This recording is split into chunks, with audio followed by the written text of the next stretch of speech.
Hello and welcome to English for Everyone, where we practice real-life American English. Today we're going to learn to avoid some important mistakes. But first, let's watch this clip.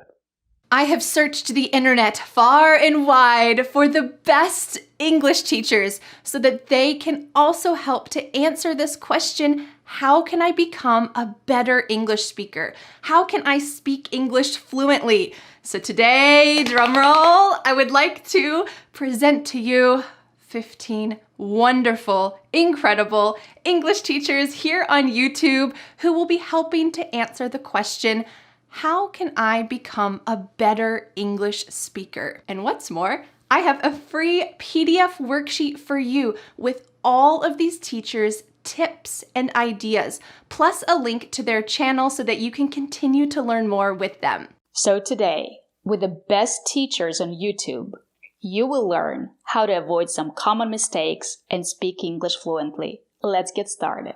And this is not correct. If something is impossible to doubt, unquestionable, it is indubitable. Subscribe to linguatrip. We cannot pronounce the word indubitable. The word is pronounced indubitable. We have to use the oo sound like food and moon. Indubitable. Not indubitable. Indubitable. And what does it mean? It means without a doubt, for sure, indubitable. It's not a very common word, but we have another form that's a little more common, and that's this one, indubitably. Again, we don't say indubitably, it's indubitably. Use the long oo sound like moon and soon. Indubitably, it means without a doubt, for sure, certainly. So remember, these words are not pronounced indubitable or indubitably. They're pronounced indubitable and indubitably. They're not very common in conversational English, but you might hear them sometimes. They're good to know. This is also not correct. I'm hungry, but I still need to eat more. I'm hungry, but I still need to eat more. This makes no sense to me. I have no idea what she's trying to say. I just know this is not correct, because it doesn't make sense. If you have any idea of what she's talking about or what she's trying to say, please put it in the comments and let me know. I'm really curious, because I couldn't figure it out. This is also not correct. So today I want to tell you about some of my difficulties, about a few words in American English that was and sometimes still are hard to pronounce for me. A few words in American English that was and sometimes still are hard to pronounce for me? This is not correct.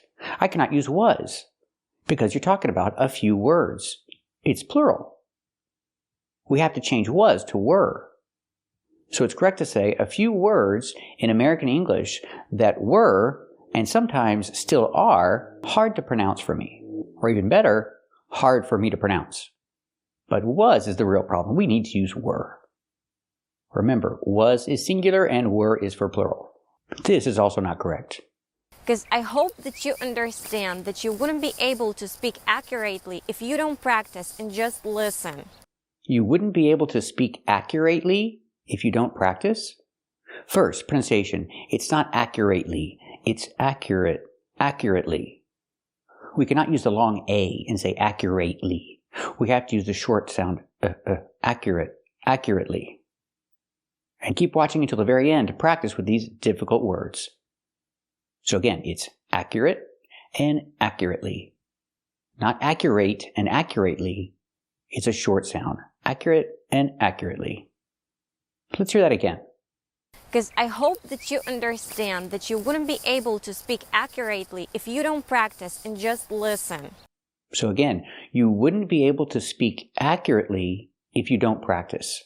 This is not correct. We cannot use wouldn't, because after if you don't practice, this is present. If you have a present verb after if, this is a first conditional, not second conditional. We cannot use would or wouldn't. We have to use will. Will not, together, won't. So it's correct to say you won't be able to speak accurately if you don't practice. This is the first conditional. This is correct. So again, you won't be able to speak accurately if you don't practice.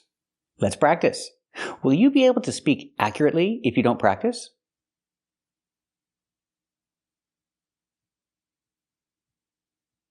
That's right, you won't be able to speak accurately if you don't practice. This is also not correct. So, one of those words is comfortable.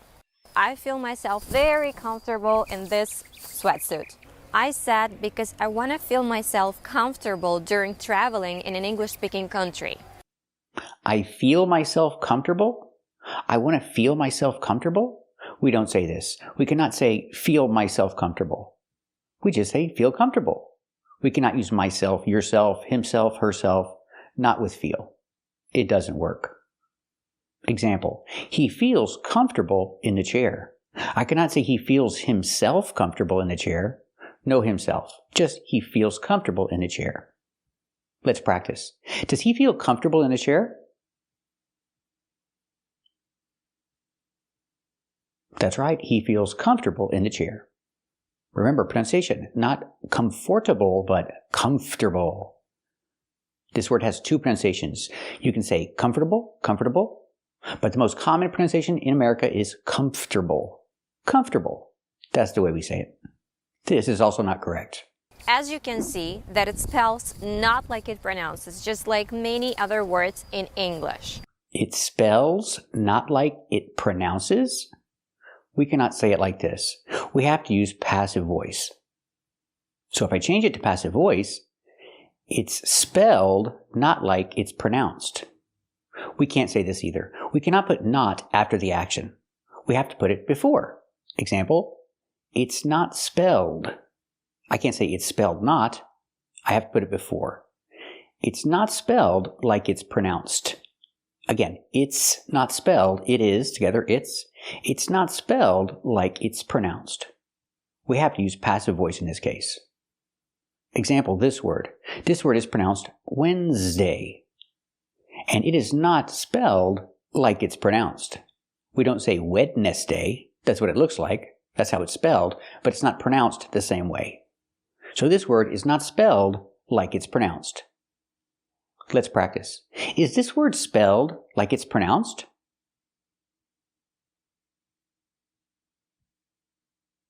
That's right, it's not spelled like it's pronounced. This is also not correct. I was pronouncing it like literally. So can you feel the difference? Literally and literally. Can you feel the difference? I don't feel anything. I hear the difference, but I don't feel anything because I use my ears. I have to use the verb hear. I don't hear the difference. I cannot say, can you feel the difference? In this case, can you hear the difference? Because you're talking about pronunciation and you hear it. You don't feel it. So example, I can say comfortable or comfortable. Can you hear the difference? That's right, I can hear the difference. We have two different pronunciations, and I can hear the difference. Now let's talk about feel the difference. One shirt is made of cotton, and one shirt is made of polyester, and I can feel the difference. See, feel. I can feel the difference between cotton and polyester. I prefer cotton. Let's practice. Can you feel the difference between the two shirts? One is cotton and one is polyester. Can you feel the difference between the two shirts?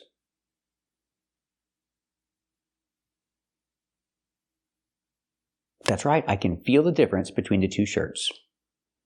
This is also not correct. The first thing we need to talk about is what is a phrasal verb? A phrasal verb is a verb plus a preposition, or we can call it a participle. It's very difficult to remember the different participles, the different prepositions at the end.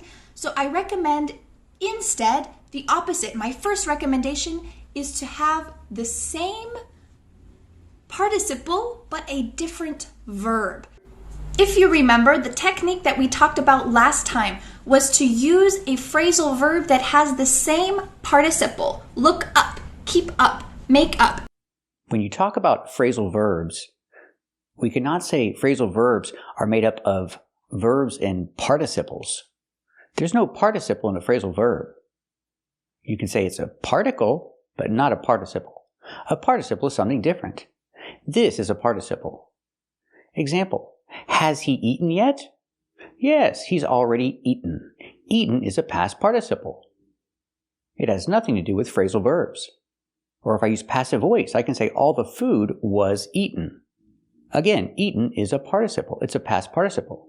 And it has nothing to do with phrasal verbs. Let's practice with eaten.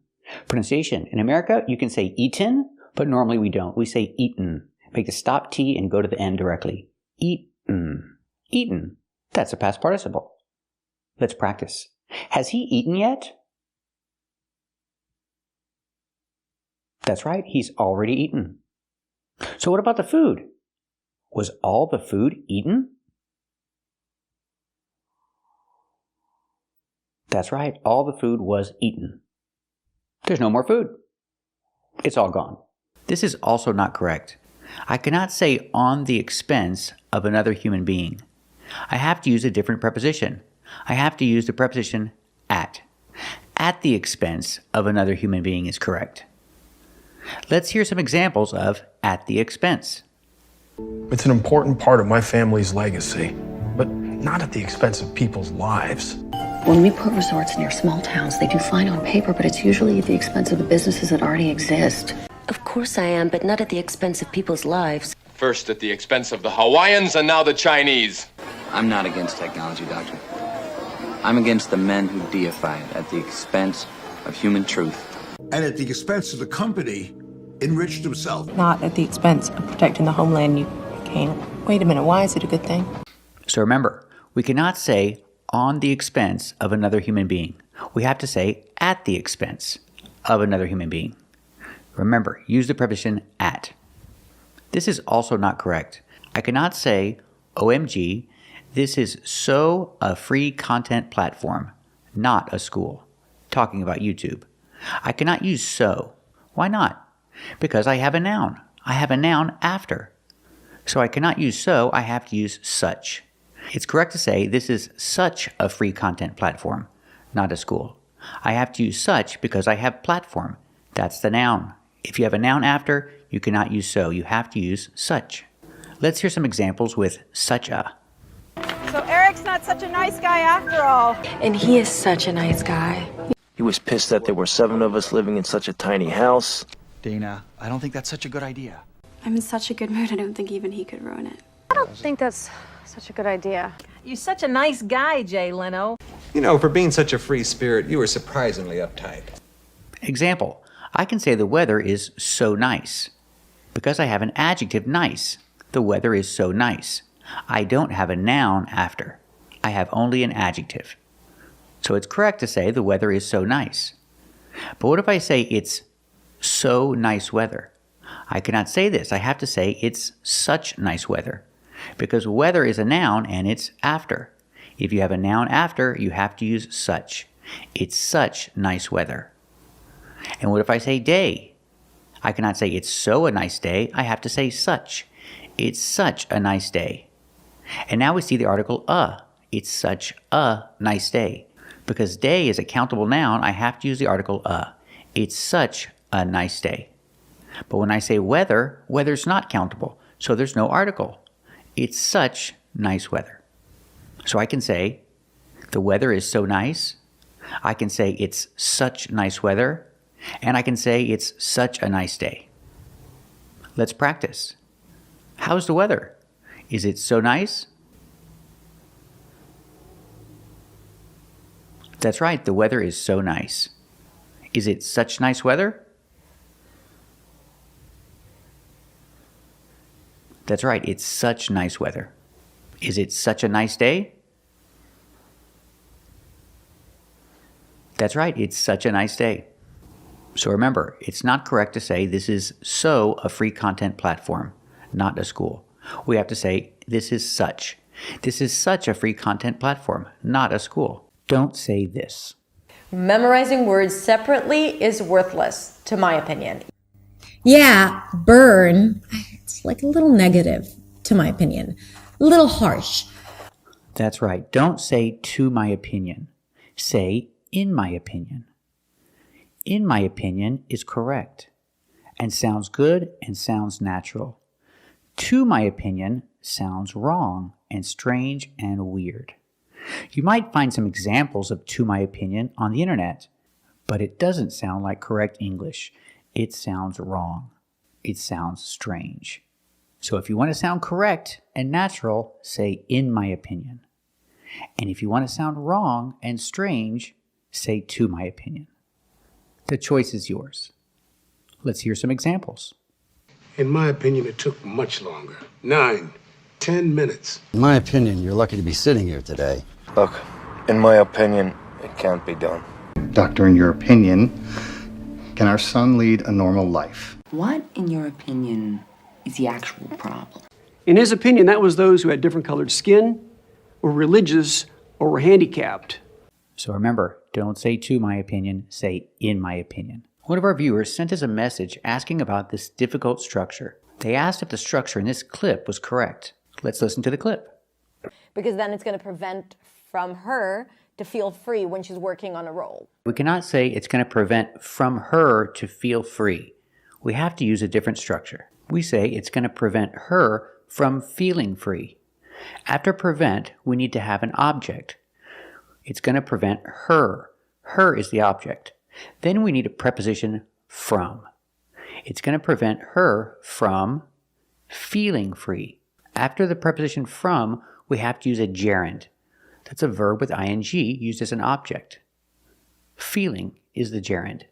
After from, we need a gerund, feeling. It's going to prevent her from feeling free. This is an important structure because we use it not only for prevent, but also for stop and keep. With all three verbs, we use the same structure. Example, prevent someone from doing something, or stop someone from doing something. And also keep. Keep someone from doing something. We use the same structure for all three verbs. Let's hear some examples with prevent. I have a duty to my people, and I will not allow anyone to prevent me from carrying it out. I'm not trying to prevent her from growing up. I'm trying to prevent her from killing herself.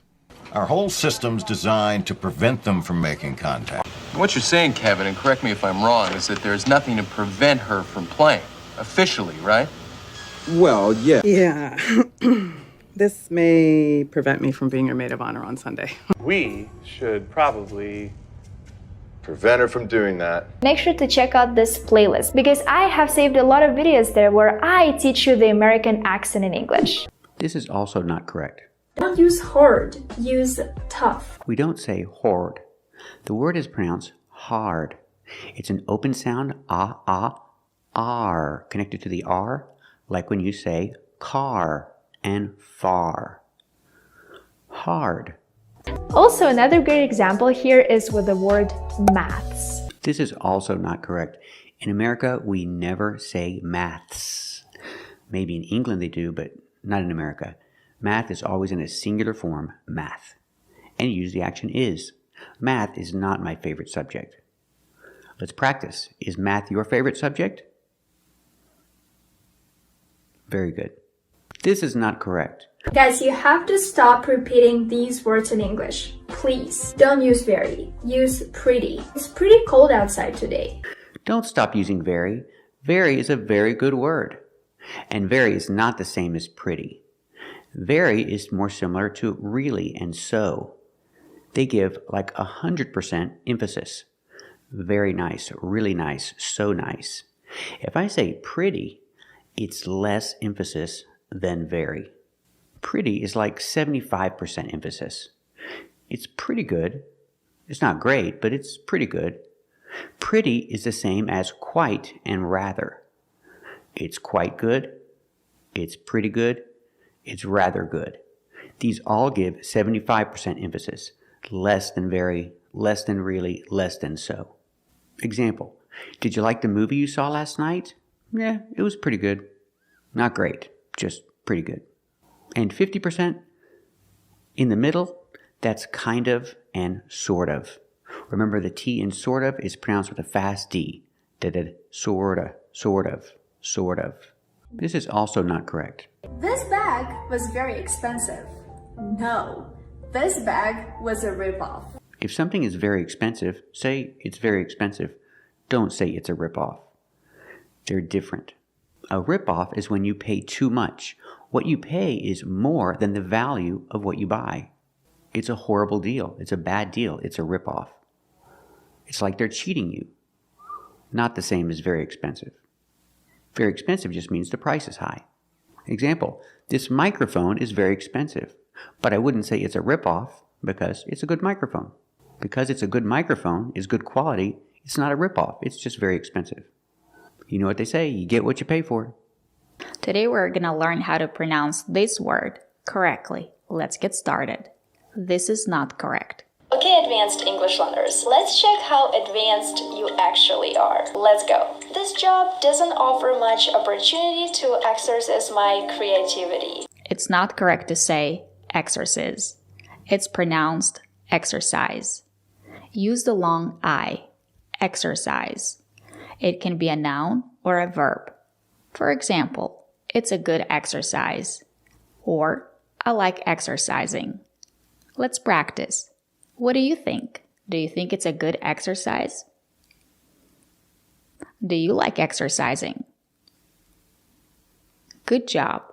So remember, it's not exercise, it's exercise. It's not correct to say this. This job doesn't offer much opportunity to exercise my creativity. That's right, we don't pronounce it opportunity. The TU is not pronounced with the ch sound. It's pronounced with a T sound. Opportunity. There are a lot of examples where TU makes the sound ch. Examples, adventure, furniture, nature, and natural. We pronounce the TU with the ch sound, like chicken, when there's no stress after the T. In these words, there's no stress after the T, so we pronounce it ch. Adventure, furniture, nature, and natural. But in the word opportunity, the stress is after the T. There's a stress after the T. For this reason, we cannot pronounce it ch. We pronounce it with a clear T sound. Opportunity. The stress is after the T. Opportunity. Example, there's more opportunity in big cities compared with small towns. Let's practice. Is there more opportunity in big cities? That's right, there's more opportunity in big cities compared with small towns. So let's start with the first mistake. I recently noticed that quite a lot of people like using the expression on accident. Guys, it is not correct to say on accident. It is correct to say by accident. Both prepositions are correct. You can say on accident or by accident. Let's listen to some examples where Americans say on accident. If we start to open up, we may start to spin on accident.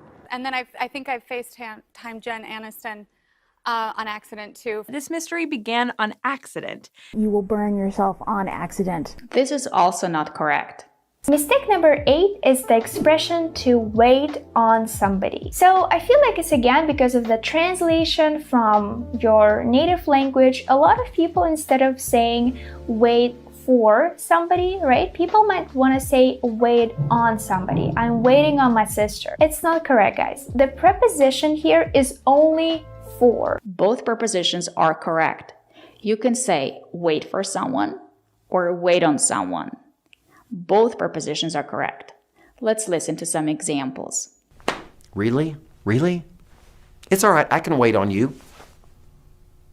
You don't have to wait on anyone to tell you that you are in this. Don't wait on people to ask you to run.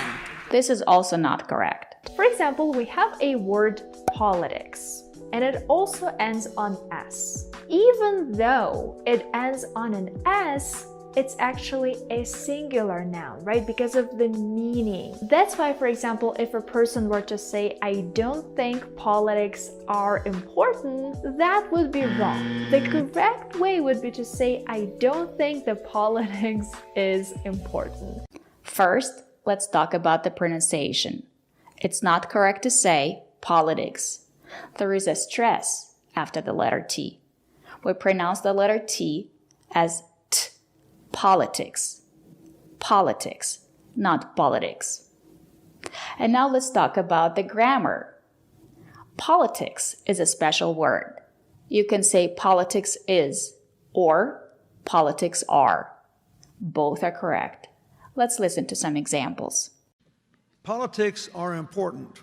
How important do you think politics are to everyday life? I think has just really shone a light on how important health politics are to health outcomes, to health care. Republican governors think that politics are more important than saving money, more important than saving lives.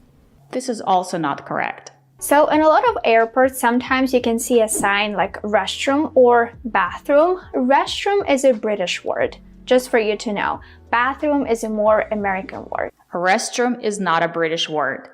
Americans say bathroom and they also say restroom. Let's listen to the examples where Americans use both words. Meredith came to find me in the restroom.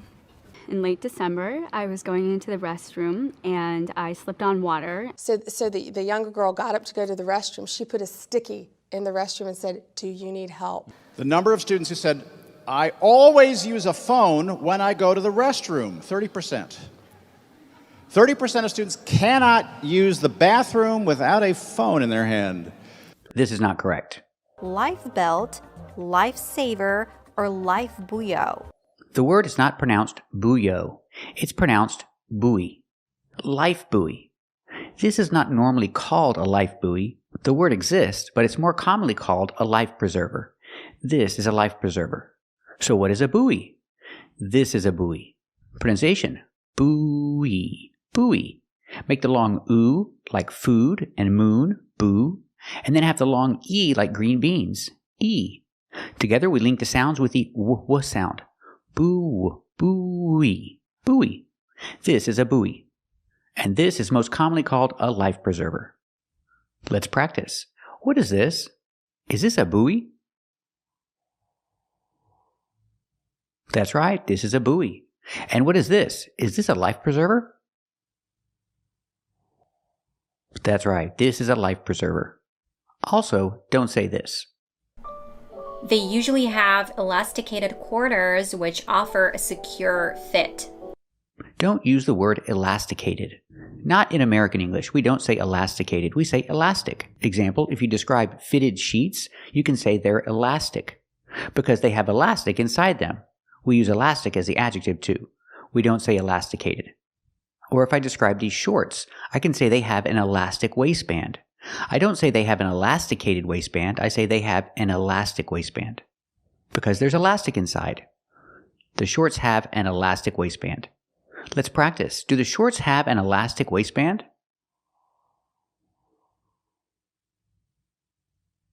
That's right, the shorts have an elastic waistband. This is also not correct. So we say I'm in bed if we're in bed and we're under covers. I cannot say we're under covers. We need an article. We need the article the.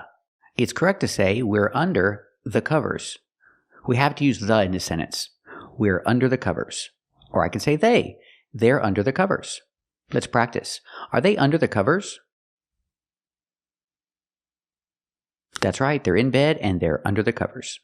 I know it's confusing. If I say in bed, I don't say in the bed. They're in bed. But if I say under covers, I have to say under the covers. We need an article there. It's confusing. So remember, they're in bed and they're under the covers. This is also not correct. There's also a phrase we can use instead of saying get into bed, which is to get between the sheets. Kind of simple and logical, right? To get between the sheets is not the same as to get into bed. Get into bed just means to get into bed. But between the sheets, you're talking about sex. It's not the same. So don't say get between the sheets unless you're talking about sex. They're very different.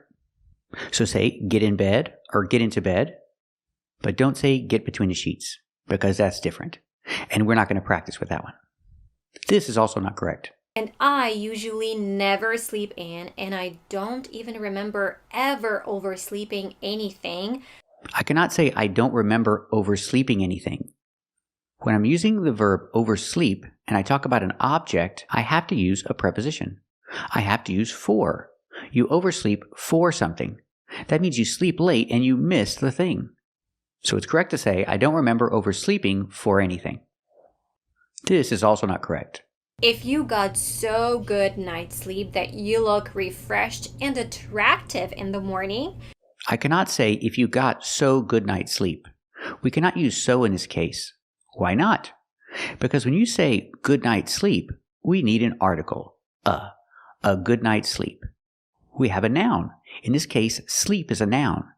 If you have a noun at the end, we cannot use so. We have to use such. Such a good night's sleep. Example, I got such a good night's sleep last night. I cannot say I got so good night's sleep or I got so a good night's sleep. Because we have the article, and a noun at the end, we have to use such. We cannot use so. Example, he got such a good night's sleep last night. Let's practice. Did he get such a good night's sleep last night? That's right, he got such a good night's sleep. This is also not correct. Do you take naps, or maybe you have trouble dozing off? I cannot say, or maybe you have trouble dozing off. First, let's talk about have trouble. We use have trouble when something is difficult. You're trying to do something, but it's difficult. That's when we say have trouble. So I can say I have trouble falling asleep because I'm trying to fall asleep and it's difficult. Now let's talk about doze off or dozing off. When you doze off, it just happens. It's not planned. You're not trying to do it. Usually it's an accident. You can't try to doze off. So we cannot say have trouble dozing off because dozing off is not something you can try to do. It's something that just happens. You fall asleep. It's unplanned. So we cannot put these two things together. It doesn't make sense. So it should be if you have trouble falling asleep. I don't have any trouble falling asleep. It's easy. I fall asleep immediately. What about you? Do you have trouble falling asleep? Very good. And if you have trouble falling asleep, tell me why. Put it in the comments. I want to know why you have trouble falling asleep. For me, it's easy. I'm tired. I fall asleep. Also, don't say this. So when you do this, you vacuum or vacuum clean. Don't use vacuum clean as a verb. I vacuum cleaned my carpet. I vacuum cleaned my house. Don't say this. It exists in some online dictionaries, but we don't say it. We say vacuum. Use vacuum as a verb. I vacuum the carpet. I vacuum my house. And I vacuum my house with what? The machine is called a vacuum, or you can call it a vacuum cleaner. But don't use vacuum clean as a verb. Use vacuum as the verb. I don't like to vacuum. I hate to vacuum. What about you? Do you like to vacuum? Very good. And don't say this either. So here we would do the dishes, or do the washing up, or wash the dishes. Do the washing up does not mean wash the dishes. Not in America anyway. Say wash the dishes or do the dishes. But don't say do the washing up. We don't use this in America. Wash up is different. Wash up is a phrasal verb that we use to mean wash your hands and face. For example, my children come in the house and I say wash up for dinner. Because they're outside playing, they're dirty. It means go in the bathroom, wash your face and hands, and get ready for dinner. Go wash up for dinner. That's how we use it here in the U.S. If you talk about dishes, say do the dishes or wash the dishes.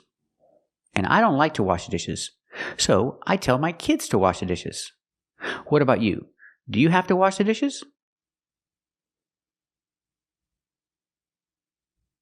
Very good. And do you like to do the dishes? Me either. I don't like to do the dishes either.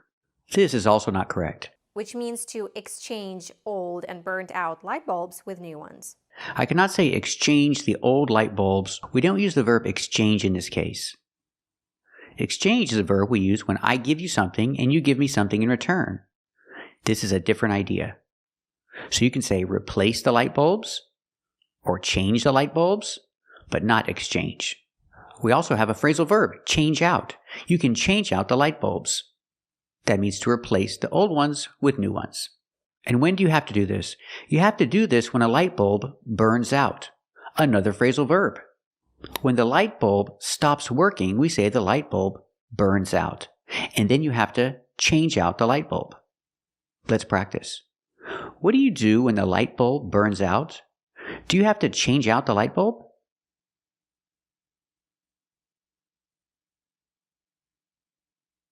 That's right. When the light bulb burns out, I have to change out the light bulb. And don't say this either. Now I am going to buckle up, or I can also say fasten my seatbelt or put on my seatbelt. You could also hear the phrases strap in or belt up. We don't use the phrasal verb belt up to talk about putting on your seatbelt. We say put on your seatbelt. Don't say belt up. People will understand you, maybe, but we don't say it.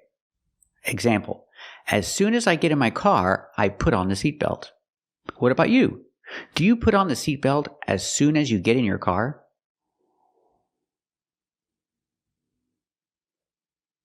Very good. And don't say this either. And the right way to say this would be I need to back up or I need to reverse. Don't use reverse as a verb, meaning to back up. Use the phrasal verb back up. If you need to drive backwards, the first thing you do is you put it in reverse. You put the car in reverse. You're changing the gears from park to reverse. We use the word reverse in this case. So first you have to put it in reverse, and then you back up. People don't say, I reverse my car or I reverse. No, I back up. So let's talk about it. First, you need to put it in reverse, and then you back up. Let's practice. What do you do first? Do you put it in reverse? That's right. First, you put it in reverse. And then what do? Do you back up? That's right. And then you back up. And this is also not correct. So we can say to pass a car, to overtake a car, or to surpass a car. We cannot use the verb surpass, meaning to pass a car. If you pass a car or if you pass anything, use pass. We cannot use surpass. It's a different idea. Example, I can say, a car passed me. The car passed me. Use pass. Don't say a car surpassed me. Let's talk about surpass. What does surpass mean?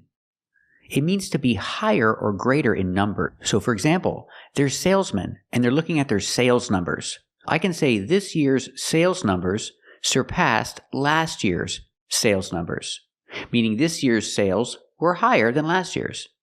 That's how we use the verb surpass. Not talking about cars. With cars, you say pass. Let's practice. Did this year's sales numbers surpass last year's sales numbers? That's right. This year's sales numbers surpassed last year's sales numbers. This year, they sold more things. They made more money. This is also not correct. And the opposite action to this one would be to pick someone up. I cannot say the opposite action to this one. When I use the word opposite and I talk about words or meanings, I have to use a different preposition. I use the preposition of, the opposite of. So it's correct to say the opposite action of this one. Remember, with opposite, use the preposition of when talking about meanings and ideas and words. Let's talk about opposites. What's the opposite of deep? The opposite of deep is shallow. Let's practice. What's the opposite of deep? That's right. The opposite of deep is shallow. I cannot say the opposite to deep. I have to use of. Now let's talk about pronunciation. This is not correct. And the last useful phrase I want to give you is stock up on supplies or stock up on something, which means to buy and to gather necessary items in abundance. I cannot say to stock up on means to buy and to gather necessary items. Together? Oh, she means to gather. Let's talk about the difference. If I say together, I use the short eh sound. Together, together. Eh, like red and 10. Together. But to gather, I use the short ah sound like black cat. To gather. So it's correct to say, to stock up on means to gather necessary items. Or buy a lot of things. Example, I stock up on toilet paper. It means I buy a lot of toilet paper. Can you use gather? I guess you could, but I would use buy. If I say I stocked up on toilet paper, it means I bought a lot of toilet paper.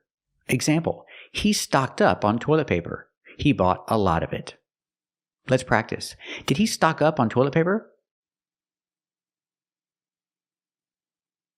That's right, he stocked up on toilet paper. So remember the pronunciation difference. Together, together, the first one, and to gather, the second one. This is also not correct. I, for instance, need to drop my son off at school. Drop my son off at school? We don't say drop my son off. It's drop. We have to use the short ah sound like hot and stop. It's more open. I can't say drop with the closed sound. I have to use drop with the open sound. Drop my son off at school. My kids walk to school, so I don't have to drop off my kids at school. They walk.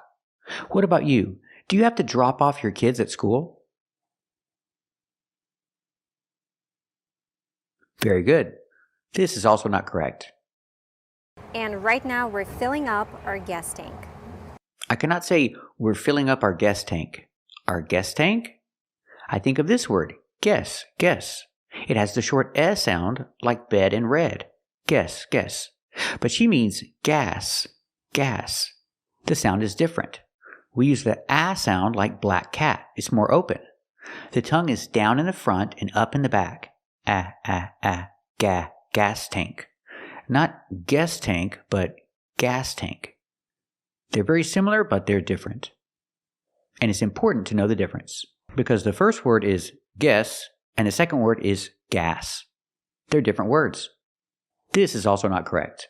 We take some toys and buckets and shovels to build sand castles. I cannot say buckets and shovels. The word is pronounced shovels. So what's the difference? If I say shovel, that's the open ah sound, like hot and stop. I need the closed sound, like cup and up. It's more closed. Shovels. We hear the sound with the first word, buckets. Buckets. That's the same sound, the in buckets. Shovels. Both words have the same sound in the first syllable. Buckets and shovels. Example, the kids have buckets and shovels. Let's practice. Do the kids have buckets and shovels? That's right, the kids have buckets and shovels. This is also not correct. That is, unless you have a little monster who likes to destroy them. I cannot say a little monster. A little monster? We have to use the open sound, monster. Ah, like hot and stop. Monster. Not monster, but monster. A little monster. Use the open sound, ah, not the closed sound, but the open sound. This is a little monster. Let's practice. Is this a little monster? That's right, this is a little monster. This is also not correct. This one can be a lounge float or a pool chair lounge float. I cannot pronounce the word pool. It's pronounced pool. So what's the difference? I'm using the long oo sound like food and moon. Poo. Then I'm linking to the dark L, where I tense my tongue. Together. Pool. There's an extra sound there. It's not pool, but it's pool. This is a swimming pool. I live in California, and a lot of people in California have a swimming pool in their backyard, but I don't. What about you? Do you have a pool in your backyard? Very good. This is not correct. This slushie and this popcorn is delicious. Talking about popcorn, how do you guys call popcorn in your country? It's not correct to say, how do you guys call popcorn? And this is also not correct. Oh yeah, they can even proofread your essay. How's the app called? I want to check it out. Hi Native. Oh wow. It's not correct to say, how's the app called? And here's another teaching video with the title, Here's How We Call Each Finger. But it's not correct to say, here's how we call each finger. As you can see, this is a very common mistake made by non-native speakers. So how do we say it correctly? Well, if you want to know the name of something, it's not correct to say, how do you call it? We have to use the question word what. We have to say, what do you call it? We cannot use the question word how in this case. What do you call that? What do you call that? What do you call it? Jen? What do you call it? That hat, what do you call it? What do you call it when the assassins accuse the assassin? I'm trying to, what do you call it? What do you call it? A fixation psychosis? Have you thought of that? What do you call that, a goose? She gave it all up to live with a bunch of women and, what do you call it, a sorority. What do you call it, though? Success? The fact that you're here and doing as well as you're doing gives me, what do you call it, a motivation, huh? To stay alive. So let's look at the question and the answer. The question is, what do you call it? Or I can use passive voice and say, what is it called? I can also make the contraction, what's, and say, what's it called? Oh, this one's good. What's it called again? What's it called again? What is it called? They even got a whole... what is it called? So that marbles thing that you were so very smart about, what is it called again? What is it called? The cross-country classic? Rita, please continue your restoration using Norman's, what is it called again? What's it called again? Shake Shack? When you answer this question, we have to answer with passive voice. It's called. Exactly. It's called first jumping. It's delicious. It's called a Malaga cooler.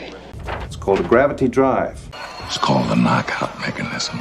It's called the masses. It's called a sandwalk. Yes, they do, and horses and pigs and goats and sheep. It's called animal husbandry. It's called a rock blanket. Or if I have something in my hand, I say this. What do you call this?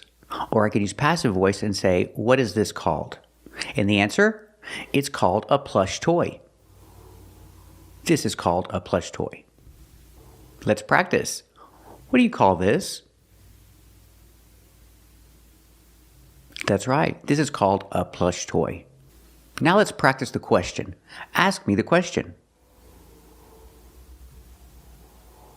Very good. This is called a plush toy. What if you have two? For example, scissors. Question, what do you call these? These are called scissors. Or I can ask the question, what are these called? Or what are they called? They are called scissors. Let's practice. What are these called? That's right, these are called scissors. Now ask me the question. They're called scissors. Very good. So when can we use the question word how? We can use how with questions like, how do you pronounce? How do you say? And how do you spell? With these verbs, we use the question word how. How do you pronounce that one? How do you pronounce your name? How do you pronounce this? We were curious. How do you pronounce it? Now, how do you pronounce your name? Example, how do you pronounce your last name? I answer, it's pronounced Liddell. Let's practice. How do you pronounce your last name? Very good. And with the question, how do you spell your last name? I answer, it's spelled Liddell. Hey, Ann, how do you spell freckles? How do you spell zucchini? So how you spell all these words anyway? How do you spell buter, by the way? Peace. How do you spell that? Okay, and how do you spell that? T-R-O-Y. Hey, Josie, how do you spell ugly? How do you spell that? Yes. How do you spell that? Let's practice. How do you spell your last name? Very good. Let's practice with how do you say. I'm not so young anymore, and how do you say a little incontinent? How do you say no? Oh my gosh. I know. How do you say that in Espanol? How do you say that in French? How do you say that you're a loving person with this on my face, you know? How do you say that? How do you say this in your native language? Very good. Let's also look at the difference between a direct question and an indirect question. If I say, what do you call it? That's a direct question. But if I say, do you know? I have to change the structure. Do you know what it's called? I cannot say, do you know what is it called? I cannot use a question structure. I have to use a positive structure after do you know. Do you know what it's called? I know what it's called. I don't know what it's called. You know what it's called? What? New tweeter ends. Oh, I know what it's called, but you can't do this. I know what it's called. Let's practice. Do you know what it's called? That's right. I know what it's called. Ask me the question. Yes, I know what it's called. It's called a plush toy. Very good. Now let's practice the negative answer. Do you know what it's called? I don't know what it's called. Do you know what it's called? That's right. I don't know what it's called either. Very good. Keep watching to learn to avoid another common mistake with the verb call. Today we're talking about an important mistake to avoid using the verb call. I can say, what do they call him? They call him a troublemaker. But I cannot say, how do they call him? When using call, you make the question with a what. What do they call him? And also, when you use call, don't use like. They call him like that. No like when you use the verb call. So, I say, why do they call him that? Not, why do they call him like that? Why do they call him that? They call him that because he causes problems. They call him a troublemaker because he causes problems. So again, with the verb call, do not use like. You cannot say, they call him like that. You say, they call him that. Question, why do they call him that? They call him that because he causes problems. He makes trouble. That's why they call him that. Let's practice. What do they call him? That's right, they call him a troublemaker. Why do they call him that? That's right, they call him that because he causes problems. He makes trouble. That's why they call him that. So remember, when using call, use the question word what, never how, and don't put the action call with like. You cannot use the two words together, call and like. You can say speak like that and talk like that, but you cannot say call him like that. It's call him that. A common mistake I've heard from my students is this: the way how I like it. Example, they cook the food the way how I like it is not correct. We cannot put the way and how together. We have to eliminate one. So you can say they cook the food the way I like it, or you can say they cook the food how I like it. But you cannot say they cook the food the way how I like it together. You cannot use the way and how together because they mean basically the same thing. For emphasis, you can use exactly or just. Example, they cook it just the way I like it. Let's practice. Do they cook the food just the way you like it? That's right, they cook it just the way I like it. Example, she's a good cook, so I can say, I like the way she cooks. Or I can say, I like how she cooks. But I cannot say, I like the way how she cooks. I cannot use the way and how together. I have to eliminate one. So I say, I like the way she cooks. Let's practice. Do you like the way she cooks? Very good. I like the way she cooks too. So remember, you cannot say the way how. You cannot say the way how I like it. You cannot use the way and how together. You have to eliminate one and use just one. The way or how. This is not correct. Patterns you can use to answer these questions. When talking about medications, you can say something like, I'm taking, and then name the name of medication, or I take. I cannot say and then name the name of the medication.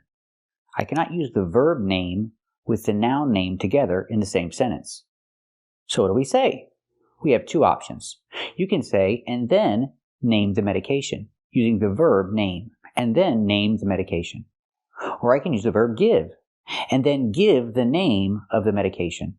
These are our two options. These are correct. But I cannot say name the name of the medication. We cannot say this. So if I ask the question, can you name the medication? You say yes, of course, I can name the medication. Or if I ask you the question, can you give the name of the medication? You answer, sure, I can give the name of the medication. Let's practice. Can you name the medication? That's right, I can name the medication. Can you give the name of the medication? That's right, I can give the name of the medication. This is also not correct. It looked just like the brand model, but it was much slower and started having problems after a few weeks. I cannot say it looked just like the brand model. The brand model? This doesn't exist. You cannot say the brand model. Brand model does not exist. Nobody says this. So how do we say it? We say it looks just like the real brand, or it looks just like the real one. The idea, it doesn't look like a fake. It looks like a real one. So example, this is a fake Gucci purse, but it looks just like the real brand. It looks just like the real one. Let's practice. This is a fake Gucci bag. Does it look just like the real brand? That's right, it looks just like the real brand. Does it look just like the real one? That's right, it looks just like the real one. But we cannot say it looks just like the brand model. Brand model does not exist. This is also not correct. And it focuses on emergency room vocabulary, but it is not limited to use only in emergency rooms. I cannot say it is not limited to use in only emergency rooms. Why not? Well, we have two words. These two words look exactly the same, but they're different. We have the verb to use, making the z sound, the vibration sound like zebra, to use. That's the verb, use. And we have the noun, use. Use. There's no vibration. It's just the s sound, like stars and sleep. S, use. So again, use with a vibration is the verb, and use with no vibration is the noun. So we see pronunciation is very important. They are two different words. So if I pronounce the word use, the noun, with the s sound, I can say it's not limited to use only in emergency rooms. But if I use the verb use, I have to change the structure completely. With the verb, I have to say it is not limited to being used only in emergency rooms. So let's practice with the easier option, using the noun use. Remember, not use, there's no vibration. Use, that's the noun. It's not limited to use only in emergency rooms. This is correct, we're using the noun. Let's practice. Is it limited to use only in emergency rooms? That's right, it's not limited to use only in emergency rooms. This is correct. This is also not correct. And when talking about recent procedures, you can use the pattern you see on the screen. I cannot say recent procedures. Procedures? The word is not pronounced procedures. We don't use the zh sound for the du. The zh sound is used with words like measure, treasure, pleasure, vision, division, and usual. These words have the zh sound. But procedures has a different sound. We use the hard j sound, like in juice and jump. Procedures. And why do we do this? Well, when you have du in the middle of a word, we normally use the j sound. Procedures. Let's see some other examples. Graduation, education, schedule. With all these words, the du makes the j sound. Again, graduation. We don't say graduation, and we don't say graduation.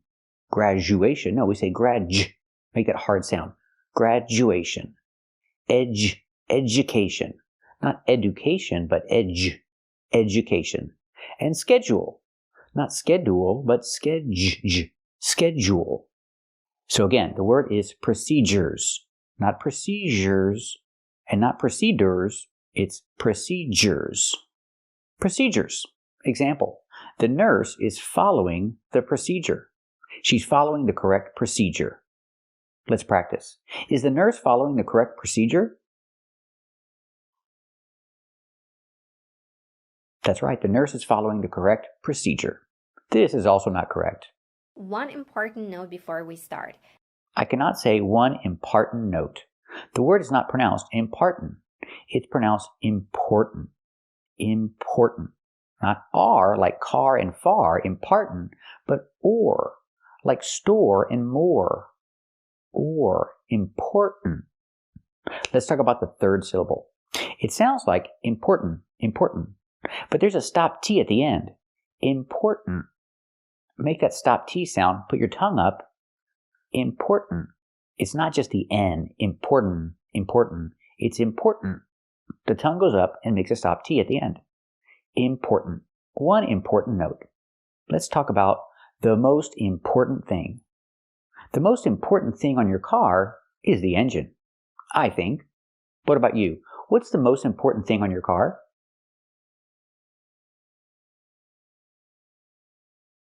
That's right. The most important thing on your car is the engine. This is also not correct. Gear, on the other hand, is a term you'll hear more in contexts related to sports. I cannot say more in contacts related to sports. Contacts? She means context. Context. These words are very similar. Let's take a closer look. So, not contacts, but contexts. We say in contexts. Use the short S sound like bed and red. Contexts. Contexts. In contexts. So it's correct to say more in contexts related to sports.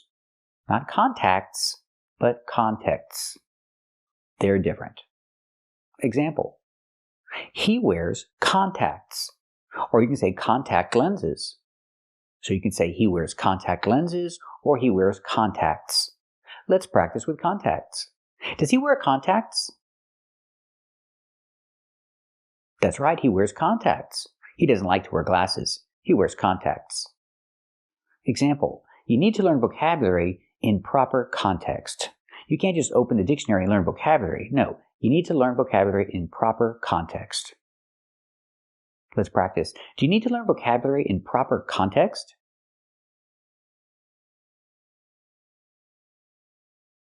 That's right, you need to learn vocabulary in proper context. This is also not correct. Now to the usage. I cannot say now to the usage. The usage, the word is pronounced usage. We have to use the S sound. S, no voice. S, usage. Like star and sleep. Usage. And now to the usage. Not usage. I cannot make a voice and say z, usage. There's no voice. There's no z sound like zebra. It's the S sound. Usage. Usage. Example.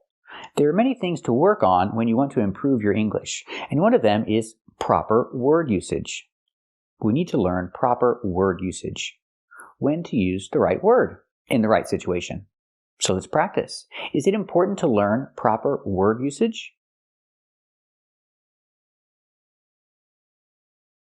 That's right. It's important to learn proper word usage. This is not correct. So for example, did you like the movie? Native speakers will usually say, did you? Did you like the movie? This j sound. This is how they would say it in connected speech. We cannot say, did you like the movie? It's not did you. It's did you. So we pronounce the first D as a real D. Did you. The second D changes to the j sound, like juice and jump. So together, did you. Not did you, but did you. Did you like the movie? Sometimes people speak very fast and you can hear Jew.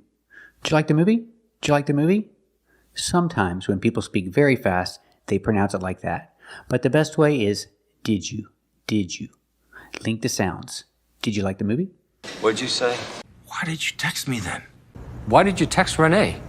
What did you think was gonna happen? What exactly did you think they were gonna do? Did you tell the girl how you felt about her? This is also not correct. But sometimes, guys, you might hear people drop the K completely and say, don't ask me. And that's it. And it's completely correct. Don't ask me. Don't ask me. When you say don't ask me, don't drop the K completely. We need to make the position of the K, but we don't release the sound. We don't say k, but we need to make the position. If I drop the K completely, it's don't ask me, don't ask me. This is not correct. I need the position of the K. Don't ask. See, my mouth makes the position of the K. Don't ask me. You don't really hear it, but you need to make that position. Don't ask me. This happens when the K is between consonants. You make the position of the K, but you don't release the sound. Example, he asked me a question. It's not he asked me a question. We make the position of the K because the K is between consonants. He asked, I make the position, but I don't release. I don't say he asked me. It's he asked. He asked me. He asked me a question. Did you just ask me to marry you? Then why did you ask me about it? Please don't ask me. Don't ask me to do that. Just don't ask me to do it again. So are you gonna ask me to marry you or what? But you can't ask me to do something that I can't do. This is also not correct. Instead of saying the whole word, he just says I'd. I cannot say instead of say the word. After instead of, we have to use a gerund, saying, with ing. Why? Because it's after a preposition. Of is a preposition. And after prepositions, if we have a verb, we have to change it to the gerund form with ing. So instead of saying the whole word, you can use a contraction. Instead of saying, not instead of say. And, instead of like saying, okay, what am I doing that caused this behavior? And instead of just saying that to you, I figured I would show you. Why did you give a toast instead of saying a prayer? This is also not correct in America. It sounds exactly the same as, for example, rubbish bin. We cannot say rubbish bin. Rubbish bin is British. Americans do not say this. Never, never, never. It's called a trash can or a garbage can. Never call it a rubbish bin. There's a garbage can in the northeast corner. Pick it out of the trash can. This is also not correct. Again, it all depends on the situations. The word is not pronounced situation. We don't say situation, we say situ. The U is pronounced with a long oo sound. Oo. Together, situ. So the T makes a ch sound, like chicken. Situ. Situation. Because there's no stress on the U, we change the T to the ch sound. Situation. Situation. After the oo, situ, we need to link the oo with the A. So we have an extra sound. It's like a w sound, like a W, to link these two vowels. Situation. Situation. Because the situation is even less simple than you think. I tried you at home, and we've got a situation here. Don't use good, use decent. Yeah, this shirt looks decent. Good and decent are not the same. I cannot use decent in place of good. Good is good, but decent is just okay. It's not really good, it's just okay. If somebody invites me to their house to have dinner and they cook for me, and after the meal I say, oh, it was decent, they'll be offended because decent is not good, it's just okay. This is not correct. If you use social media regularly, it's very easy to make it a part of your habit. That's right. It's not correct to say it's very easy to make it a part of your habit. We cannot say a part of your habit. So how do we say it correctly? If you want to use the word part, you can say part of your routine or part of your daily routine. This is correct, but not part of your habit. Example, I want to make exercise a part of my daily routine. I can use exercise as a noun. I want to make exercise a part of my daily routine. You can also use a gerund and say exercising. I want to make exercising a part of my daily routine. Both ways are correct. Example, he wants to make exercise a part of his routine. He wants to make exercise a part of his daily routine. Let's practice. Does he want to make exercise a part of his daily routine?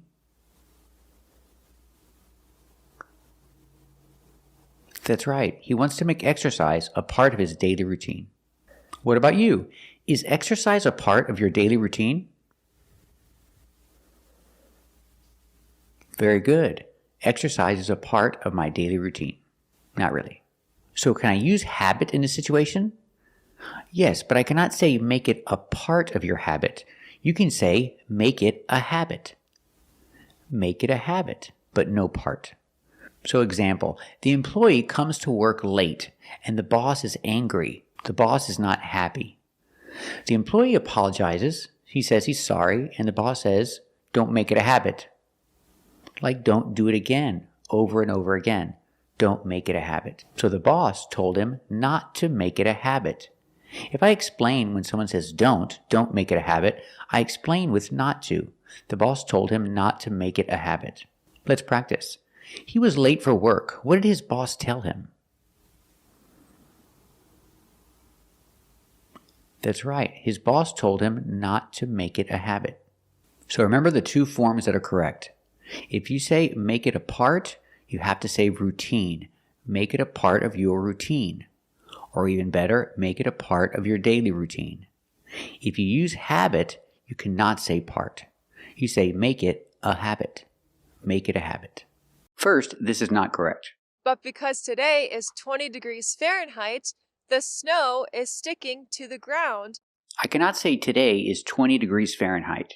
When I talk about temperature, I have to use the pronoun it. Today, it is 20 degrees Fahrenheit. Or I can make the contraction it's. Today, it's 20 degrees Fahrenheit. So today, it's cold. It's really cold. It's 20 degrees Fahrenheit. That's below freezing. Let's practice. Is it cold? Is it 20 degrees Fahrenheit?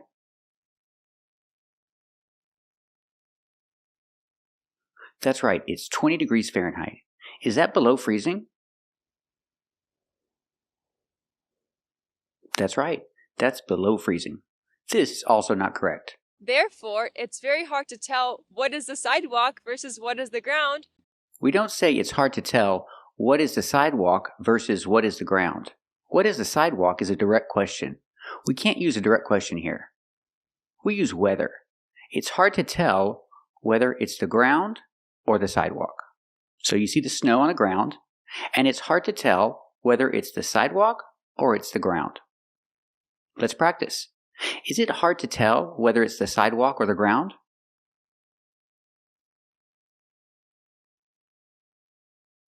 That's right, it's hard to tell whether it's the sidewalk or the ground. This is also not correct. Because when it snows, it may turn the road to ice. We don't say when it snows, it may turn the road to ice. We can change it and say the road may turn icy. After turn, we need an adjective. The road doesn't turn to ice. We cannot say it may turn the road to ice, but we can say the road or the roads may turn icy. Use the adjective icy. Let's practice. What do you think? Do you think the road may turn icy? That's right, the road may turn icy. This is also not correct. The car may skid off the road, and I don't like that happening. We don't say the car may skid off the road, and I don't like that happening. We say, I wouldn't like that to happen. We use to plus a simple verb, to happen. The car may skid off the road, and I wouldn't like that to happen. Let's practice. So, the car may skid off the road. Would you like that to happen? That's right, I wouldn't like that to happen either. This is also not correct. When it snows outside, it can be pretty annoying, especially when you drive, because when you get in the car, you'll be carrying all the snow and all the ice inside the car. We don't say, when you get in the car, you'll be carrying all the snow and all the ice inside the car. In this case, we don't say carry. We use a different verb. We say track. When you get in the car, you'll be tracking all the snow and all the ice in the car. Example, he's tracking mud in the house. So you don't want to track snow in your car. We don't use carry in this case. We use track. Let's practice. Is he tracking mud in the house? That's right, he's tracking mud in the house. This is also not correct. People put salt on the stairs or on the ground to prevent people from slipping and falling. Now I have this container full of salt and I'm going to put it on the ground. And you might be wondering, what type of salt do you use on the ground? Well, you can use table salt that's inside your house. We don't say salts. We don't put an S on the word salt. It's singular and it's not countable. use salt. Never say salts. Always use it in a singular form. So they put salt on the ground to melt the ice. That's why they do it. Let's practice. Why do they put salt on the ground? That's right, they put salt on the ground to melt the ice. This is also not correct. What happens if you forgot to put salt on the ground? I cannot say, what happens if you forgot to put salt on the ground? After if, I cannot use a past action, because this is real. This is something real. We have to say, what happens if you forget? This is also not correct. You can tell how cold it is just through my breath. Look. I cannot say you can tell how cold it is just through my breath. I cannot use the preposition through. I use the preposition from. You can tell how cold it is just from my breath, from looking at my breath, not through. You can also use by. You can tell how cold it is by looking at her breath, or from. You can tell how cold it is from looking at her breath, but don't use through. Let's practice. Can you tell how cold it is by looking at her breath? That's right. You can tell how cold it is by looking at her breath. This is also not correct. This snow has not been touched, and to make one, you will lay down on the snow. We don't say on the snow. We say in the snow. You walk in the snow, you sit in the snow, you lay in the snow, but not on the snow. Example, he's walking in the snow. Or they're lying. They're lying in the snow.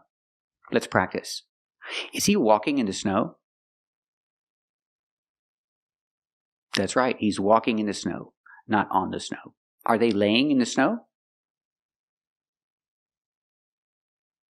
That's right, they're laying in the snow. So keep watching to continue practicing and to learn to avoid more mistakes. This is not correct. And you can start designing. You can literally build your dream kitchen on this computer and visualize how it will look like. I cannot say visualize how it will look like. Why not? If you use how, you cannot use the word like together. In this way, you cannot say visualize how it will look like. So how do you say it correctly? Well, we have two options. One option is to change how to the question word what. Visualize what it will look like. Or I can use how and eliminate like. Visualize how it will look, but not visualize how it will look like. We cannot use how and like together in this sentence. So imagine your perfect house. Can you visualize how it will look?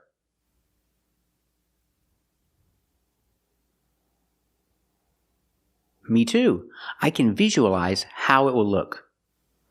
Can you visualize what it will look like?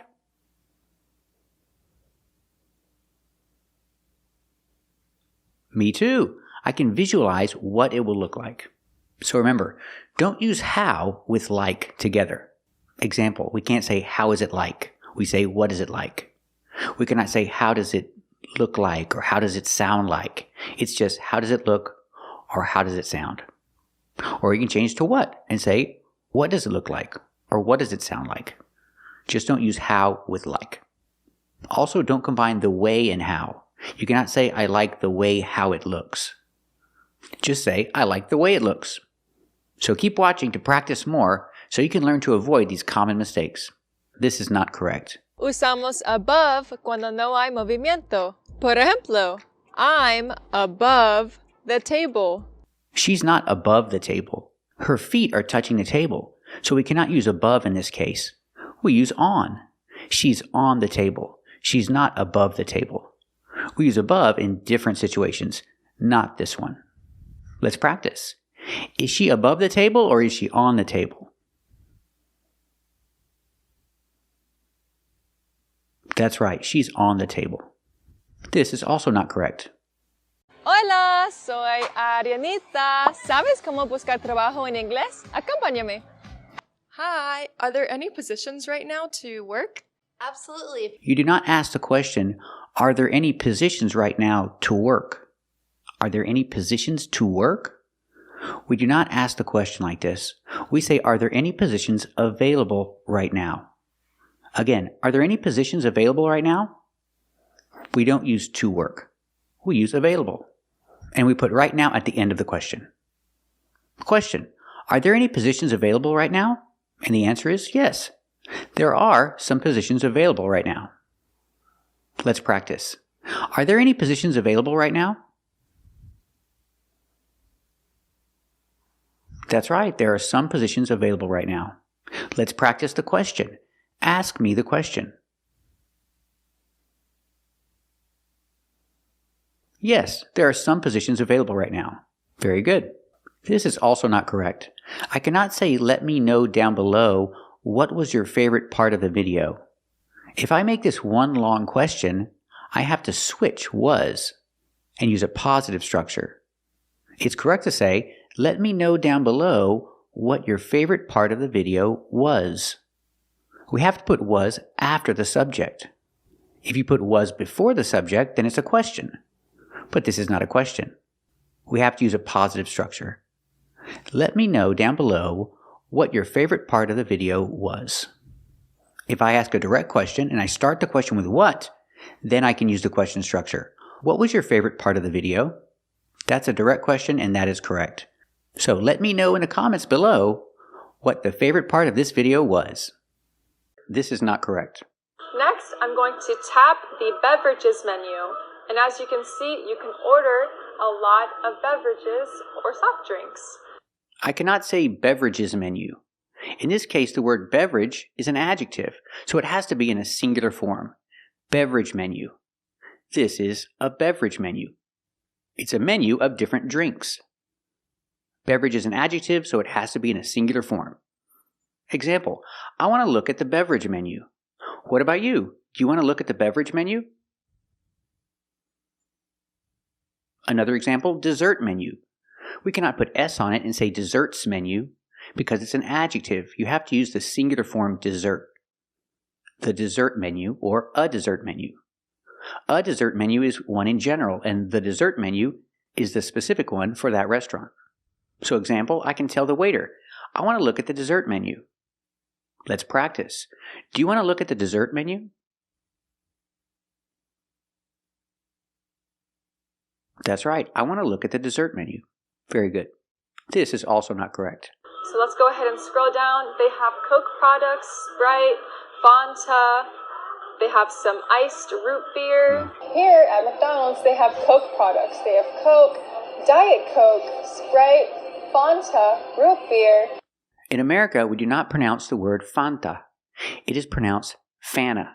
Fana. Use the short A sound. Before the N, it changes a little bit. It becomes a little more nasal in your nose. Fana. Fana. What about the T?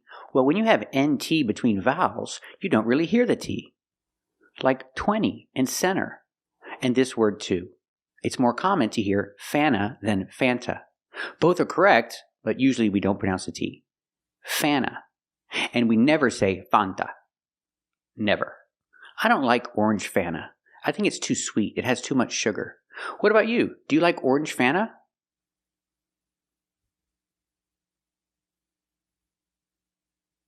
Very good. This is also not correct. Now I'm going to go ahead and make a line at the registers to order my food there. I cannot say I'm going to go ahead and make a line. We cannot use make a line in this case. We say, I'm going to go stand in line, or get in line, or wait in line, but not make a line. When can we use make a line? When you have more than one person, for example, a teacher is talking to a group of children, and the teacher says, okay, everybody, make a line. It takes many people to make a line. But if you're talking about yourself, I'm going to go stand in line, I'm going to go wait in line, or I'm going to go get in line, not make. Example, he's going to go get in line, not make a line, get in line. Let's practice. What is he going to do? Is he going to get in line? That's right, he's going to get in line. Also, we see that there's no the. You don't say get in the line, wait in the line, or stand in the line. There's no the. Keep watching until the end of this video to practice with the word line and how to use it correctly. This is also not correct. Now I'm going to order some food with the menu. We don't say, I'm going to order some food with the menu. We use a different preposition. We use the preposition from the menu. So it's correct to say, I'm going to order some food from the menu, not with the menu. It's not you and the menu together ordering food. You order food from a menu. In this case, from the menu. It's a specific menu at a specific place. She's going to order some food from the menu. Let's practice. Is she going to order some food from the menu? That's right. She's going to order some food from the menu, not with the menu. This is also not correct. After finishing my meal, now I have some taste for dessert. So I'm going to order myself a frappe. We don't say, I have some taste for dessert. It's possible to use taste in a countable way and say, I have a taste for dessert, but it's not common. And we cannot use some. We cannot say, I have some taste for dessert. It's only used as a countable noun, but again, it's not common. So what do you say? People say, I have a craving for dessert, or maybe I have room for dessert, but not some taste for dessert. Example, I have some room for dessert. Some space in my stomach. We say room. I have some room for dessert. Do you have any room for dessert? Very good. Or we can use craving. I have a craving for dessert. Do you have a craving for dessert?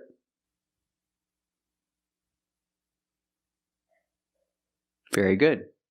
This is also not correct. And it's called drive-through because you need a car and you drive through it in a lane. And in some Latin American countries, drive-through is called automac. In other fast food restaurants, like the one next to me, Arby's, it's the same thing. It's called drive-through. I cannot say it's called drive-through. Drive-through is a countable noun, so I have to use an article, a drive-through. It's correct to say it's called a drive-through. You can also use the article the drive-through for a specific one. Example, I don't like to use the drive-through at this restaurant. It takes too long. And it's called a drive-through. Let's practice. Do you like to use the drive-through? Very good. Let's practice. What is it called? Is it called a drive-through? That's right, it's called a drive-through. We have to use an article. This is also not correct. How do you call drive-through in your country? First, remember, drive-through is countable. So it's a drive-through. And how do you call? We cannot say how do you call. When asking a question like this, and you use the verb call, we cannot use how. We have to use what. What do you call? The correct question is, what do you call a drive-through in your country? We have to use the question word what, and we have to use an article for drive-through, a drive-through. What do you call a drive-through in your country? I cannot say, how do you call drive-through in your country? It's not right. So let me know in the comments, what do you call a drive-through in your country? Put it in the comments. And keep watching for a complete explanation of why we say, what do you call, and not, how do you call? And to practice more. Keep watching to practice more. This is not correct. And then after pouring that champagne glass, I would go next to my friend or family member and I would cheers them. It's not correct to say, I would go next to my friend or family member and I would cheers them. Cheers is not a verb. It cannot be used as a verb. Cheers is what you say. You raise your glass and you say cheers. So what's the verb? You can say, have a toast. Have a toast with somebody. You raise your glass, you say something, and you have a toast with someone. You cannot cheers somebody. So you can say, I would have a toast with them. The first part, I would go next to my friend or family member. I guess it's correct, but it sounds strange. I would say walk up to. I would walk up to my friend or family member, and I would have a toast with them. Let's practice. So, if it were New Year's, what would you do? Would you walk up to your friend or family member and have a toast with them? That's right. I would walk up to my friend or family member and I would have a toast with them, if it were New Year's Eve. This is also not correct. So I'm just going to buy this. This is a beautiful headband that will combine with my dress. I cannot say this is a beautiful headband that will combine with my dress. I cannot use the verb combine in this case. I can say go with. This is a beautiful headband that will go with my dress, not combine. You can also say go well with. The word well is optional, so you can say go with or go well with. And it means that they look good together. So you can say, this is a beautiful headband that will go with my dress. Or this is a beautiful headband that will go well with my dress. You can also use the verb match. Match my dress. When you use the verb match, there's no preposition with. You cannot say match with, only match. I can say, this is a beautiful headband that will match my dress. What does it mean? It means they're the same color. So use match if they're the same color. And use go with or go well with if they just look good together. Example, her blouse goes well with her skirt. They're not the same color, but they look good together. So I can say go with or go well with. Her blouse goes with her skirt. Or I can say her blouse goes well with her skirt. Let's practice. Does her blouse go with her skirt? That's right. Her blouse goes with her skirt. Does her blouse go well with her skirt? That's right. Her blouse goes well with her skirt. Now let's practice with match. Her shoes match her skirt. They're the same color, so I use the verb match. And remember, there's no preposition with, just the verb match. Her shoes match her skirt. What if I start with skirt and I say her skirt? Then I have to change the verb and say matches because skirt is singular. Her skirt matches her shoes. They're the same color. Let's practice. Do her shoes match her skirt?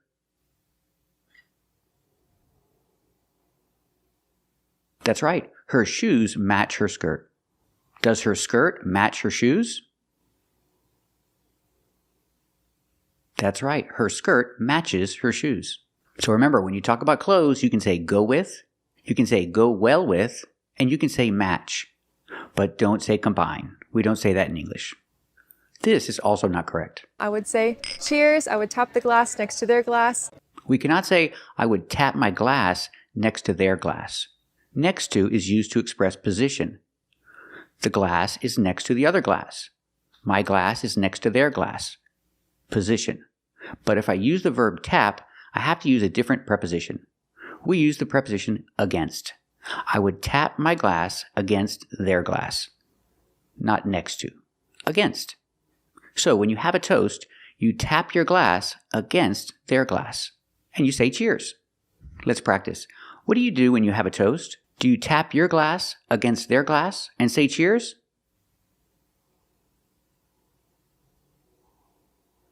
That's right. You tap your glass against their glass and you say cheers. That's how you have a toast. This is also not correct. And this is just a joyful expression to say during the new year. Cheers. It's just a joyful expression to say during the new year. During the new year? If I say during the new year, I'm talking about the whole year. During the year, during the new year. But we don't say cheers during the new year. We say it on New Year's Eve, on that one night. So I can say it's just a joyful expression to say on New Year's Eve. Or I can say it's just a joyful expression to ring in the new year. We have that expression too, to ring in the new year. That's what you do at midnight. I say cheers, and I say Happy New Year on New Year's Eve. I say Happy New Year to ring in the new year, not during the new year. Let's practice. What do you say on New Year's Eve? Very good. What do you say to ring in the new year? Very good. This is also not correct. Before ending this video, I'm going to teach you all what is a New Year's resolution. You cannot say, I'm going to teach you what is a New Year's resolution. What is a New Year's resolution is a direct question. But if you say, I'm going to teach you, we have to change the structure. We have to use a positive structure. So it's correct to say, I'm going to teach you what a New Year's resolution is. I put is after. Or if I ask the question, do you know? I have to use a positive structure. Do you know what a New Year's resolution is? And you can answer positive and say, yes, I know what a New Year's resolution is, with a positive structure. Or if you say, no, I don't know what a New Year's resolution is. Again, use a positive structure, not a question structure. If I say, what is, that's a question structure for a direct question. But these are not direct questions. Let's practice. Do you know what a New Year's resolution is? Very good. This is also not correct. A New Year's resolution is a promise we make for ourselves for the new year. I cannot say a New Year's resolution is a promise we make for ourselves on New Year's. If I talk about promise and I use promise as a noun, we don't use the preposition for. We use a different preposition. We use the preposition to. So it's correct to say a New Year's resolution is a promise we make to ourselves on New Year's. You make a promise to somebody, not for somebody. Example, when I make a promise to somebody, I try to keep it. Let's practice. When you make a promise to somebody, do you keep it? Do you try to keep it? That's right. When I make a promise to somebody, I keep it, or I try to keep it. So remember, you make a promise to somebody, not for somebody. What about the verb promise? When we use the verb promise, there's no preposition. Example, I promise you that I will do it. There's no preposition with the verb. But the noun, if you make a promise, use the preposition to. You make a promise to somebody. This is also not correct. So if you're working a lot and you're always busy, you can place and set some time to spend time with your family. You can place and set some time to spend time with your family is not correct. First, the verb place and set we cannot use for time. You don't place some time. You cannot set some time. We have a phrasal verb. The phrasal verb is set aside. Set aside. You hear the T change to a fast D. Set aside. You set aside some time. You don't place time. You don't set time. You set aside some time. And it's a separable phrasal verb. So I can say, you set aside some time, or you set some time aside. Whichever is easier. They're both correct. So let's change it. You can set aside some time to spend time with your family. There's a little problem here. It sounds redundant. Redundant. What is redundant? It means to do or say something more than what is necessary. And we see the word time twice, 2 times. It sounds redundant. So let's eliminate the word time, the second one, and say, you can set aside some time to spend with your family. That's the best way to say it. So that's a good New Year's resolution. In the new year, I'm going to set aside some time to spend with my family. Let's practice. What about you? Are you going to set aside some time to spend with your family? Very good. This is not correct. And another thing you may need besides sunscreen are sunglasses. I cannot say another thing you may need besides sunscreen are sunglasses. We cannot use are in this case. I know what you're thinking. Sunglasses. It's plural. You should use are. But the verb does not depend on the object. It depends on the subject. So if I say another thing you may need, thing is the subject. And it's singular. So we have to use the verb is. So it's correct to say another thing you may need besides sunscreen is sunglasses. We have to use is in the sentence because the subject is singular. So another thing you might need is sunglasses. The idea? You might need a lot of things. And another thing you might need is sunglasses. Let's practice. What's another thing you might need?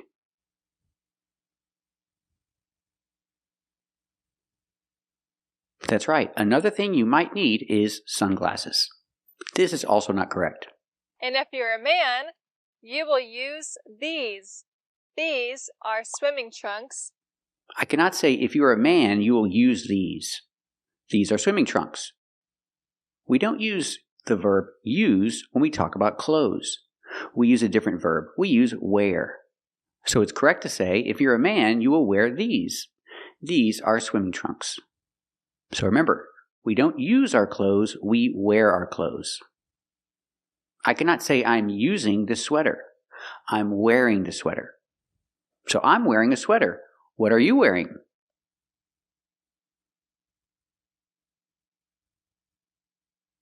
Very good. Also, don't say this. We have some staplers that you can use for wood. These are way different from the ones in your school. These will be more tactable to the wood panels. She said it's tactable. But what is tactable? I cannot find this word in any dictionary. I don't know what it means. I don't know what it is. So don't use the word tactable. I'm not sure if it exists. This is also not correct. So as you can see, we have our wrench set that you can use to wrench in things. These are wrenches, but I cannot wrench in anything. There's no phrasal verb wrench in. There's a verb wrench, but it means something different. If I'm talking about these wrenches, use the verb turn. You turn bolts and you turn nuts with wrenches. Or you can use the verb tighten. You tighten bolts. You tighten nuts with a wrench. Or I can use the verb loosen to make it loose. You can loosen a bolt or you can loosen a nut with a wrench. But there's no phrasal verb wrench in. It doesn't exist. This is also not correct. So this is a hammer that you hammer nails into pieces of wood or other things. And this is a mallet. So similar use, similar thing to a hammer, but it's called differently. Hammer, mallet. I cannot say it's called differently. I cannot use the adverb differently with the verb call in this case when you're giving the name of something. So if you have something with two different names, we say it's called something different or it's called something else. Don't say it's called differently. It's not correct. Example, these are called reading glasses, and these are called something else. These are called something different. These are called sunglasses. Let's practice. Are these called something else? Are these called something different? That's right. These are called something else. These are called something different. I cannot say these are called differently. This is also not correct. This is a rug and it's really soft and it's different from a carpet because it's just only one big rectangle, whereas a carpet will take over your whole entire floor of your house. I cannot say the carpet will take over your whole entire floor. We don't use the phrasal verb take over. We use the verb cover. The carpet will cover your whole entire floor. And you don't have to say whole entire. They mean the same thing. So the carpet will cover your whole floor. That's how it's different from a rug. A rug will not cover your whole floor. So let's practice. Will the carpet cover your whole floor?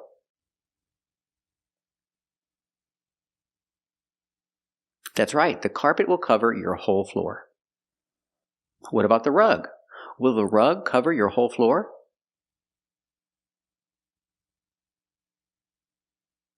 That's right. The rug will not cover your whole floor. So what is take over? What is the phrasal verb take over? It means to take control. Usually governments and countries, they take over. Or maybe companies. Someone can take over a company. It means to take control. Take total control. Take over. Carpets don't do that. Example, Elon Musk took over Twitter. I don't know why, but he did. Elon Musk took over Twitter. He took control of the company.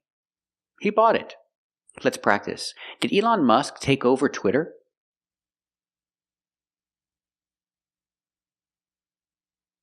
That's right. Elon Musk took over Twitter. And he changed the name. This is not correct. But first, you need to know the difference between a city and a downtown. I cannot say the difference between a city and a downtown. Why not? Because downtown is not countable. I cannot say a downtown, one downtown or two downtowns. It's not a countable word. You can say a downtown area. So you can say the difference between a city and a downtown area. but not a downtown. Let's talk about downtown.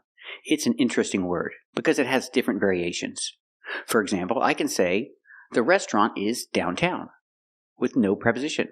Or I can say, the restaurant is in downtown. Both are correct. And if you use a verb with direction and movement like go, normally we say go to, but you don't have to. You can just say go downtown. We're going downtown to go shopping. And if you talk about the name of the city, you put it before the name of the city. For example, downtown Dallas, downtown Miami. We're going to downtown Miami. In that case, we use to. But if you just say downtown, you don't need to. We're going downtown.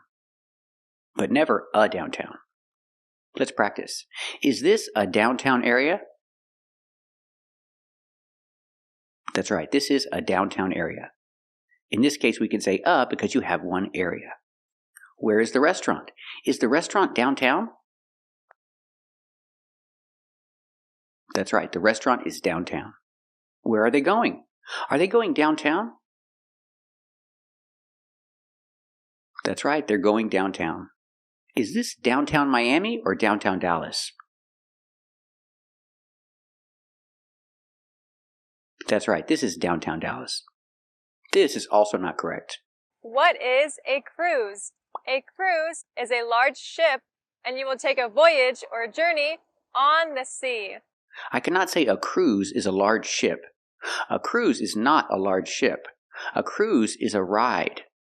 When you ride on a ship, that's a cruise. So you can use the verb take.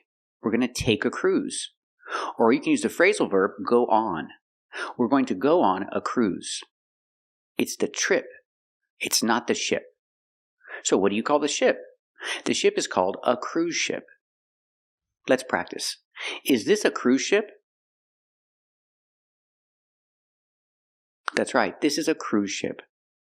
Are they going to take a cruise? That's right, they're going to take a cruise. Or I can use go on. Are they going to go on a cruise? That's right, they're going to go on a cruise. This is also not correct. How do you call this appliance that would go inside your kitchen? Now, how do you call this thing where you listen to music? I cannot say, how do you call this appliance? Or, how do you call this thing? In this situation, when we use the verb call, we cannot start the question with how. We have to start the question with what. So it's correct to say, what do you call this appliance? Or, what do you call this thing? We cannot say, how do you call in this situation. You can also use passive voice and say, what is it called? What is this thing called? And you answer, it's called an appliance. Or it's called a stove. Use passive voice for the answer. So, example, what do you call this appliance? And I answer, it's called a stove. Let's practice. What do you call this appliance? That's right, it's called a stove. So keep watching until the end of this video to practice more with the difference between how do you call and what do you call, and how to say it correctly. This is also not correct. So this one right here is around $700, and it has buttons right here where you can control the heat. I cannot say it has buttons right here where you can control the heat. The problem is they're not buttons. You don't push them. You push buttons. These are knobs. If you turn them, they're not buttons. You turn knobs. You turn the knob to control the heat. So it's correct to say, it has knobs right here where you can control the heat. Because you turn them, we have to call them knobs. They're not buttons. You push buttons and you turn knobs. We see the word knob has a K, and the K is silent. Don't pronounce the K. Start with the N sound. Knob. One knob, two knobs. The stove has knobs, and you turn the knobs to control the heat. Let's practice. Does the stove have knobs? That's right, the stove has knobs. Do you turn the knobs to control the heat?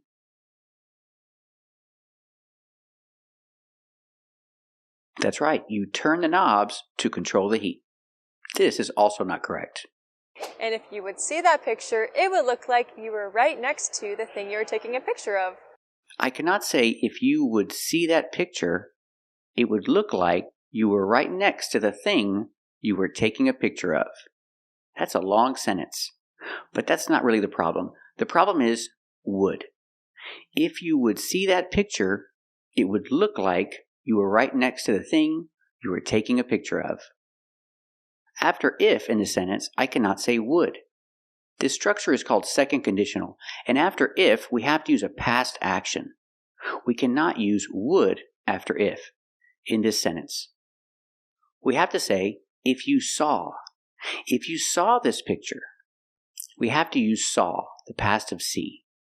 If you saw that picture, it would look like you were right next to the thing you were taking a picture of. Because it's an imaginary situation, it's not real, we use past after if to express the action that is not real. If you saw that picture. I cannot say if you would see that picture. Example. I cannot say if I would have a lot of money, I would buy a big house. Another imaginary situation. After if, we use the past verb. It's correct to say if I had. If I had a lot of money, I would buy a big house. Let's practice. If you had a lot of money, would you buy a big house or a small house?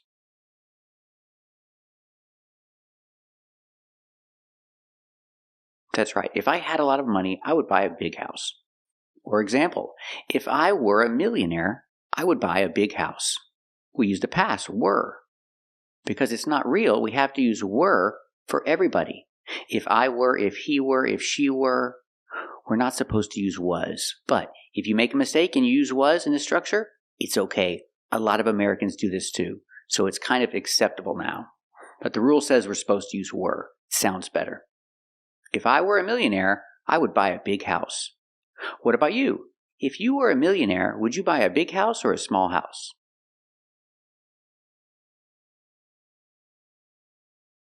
Me too. If I were a millionaire, I would buy a big house. This is also not correct. If you buy something, you will go to the checkout counter and check out your items. I cannot say you will go to the checkout counter and check out your items. It's correct to use checkout as an adjective and say checkout counter. That's what it's called. It's called a checkout counter or the checkout counter. But I cannot say check out your items. We cannot use an object with this phrasal verb. You go to the checkout counter and you check out. You cannot use the object. You cannot say your items. You just say you go to the checkout counter and you check out. You can ask the person at the store, can I check out here? Sure, you can check out here. But you cannot say, can I check out my items here? There's no object with this phrasal verb. If you use an object, you have to say buy or pay for. I need to pay for my items. I need to buy my items. Or I just need to check out. Because if you say I need to check out my items, then it makes you think of another phrasal verb, check out, which means to look at something. Example, check out my new glasses. Check out. It means to look at something if you have an object. If I buy a new car, I could say, hey, come and check out my new car. That's a different idea. And that's why when you say check out to mean buy your items or pay for your items, do not use an object. Just say, I need to check out. Where can I check out? But if you buy a new car and you want your friends to look at your new car, you say, come outside and check out my new car. That's different. That's when we use check out plus an object to look at something. So examples. You check out at the checkout counter, but you don't check out your items. You just check out. Again, you can check out at the checkout counter. Let's practice. Can you check out at the checkout counter? That's right, you can check out at the checkout counter. Example with checkout plus an object, meaning to look at. I just bought a new car. Do you want to check out my new car? And you say, sure, I'd love to check out your new car. Let's practice. I just bought a new car. Do you want to go check out my new car?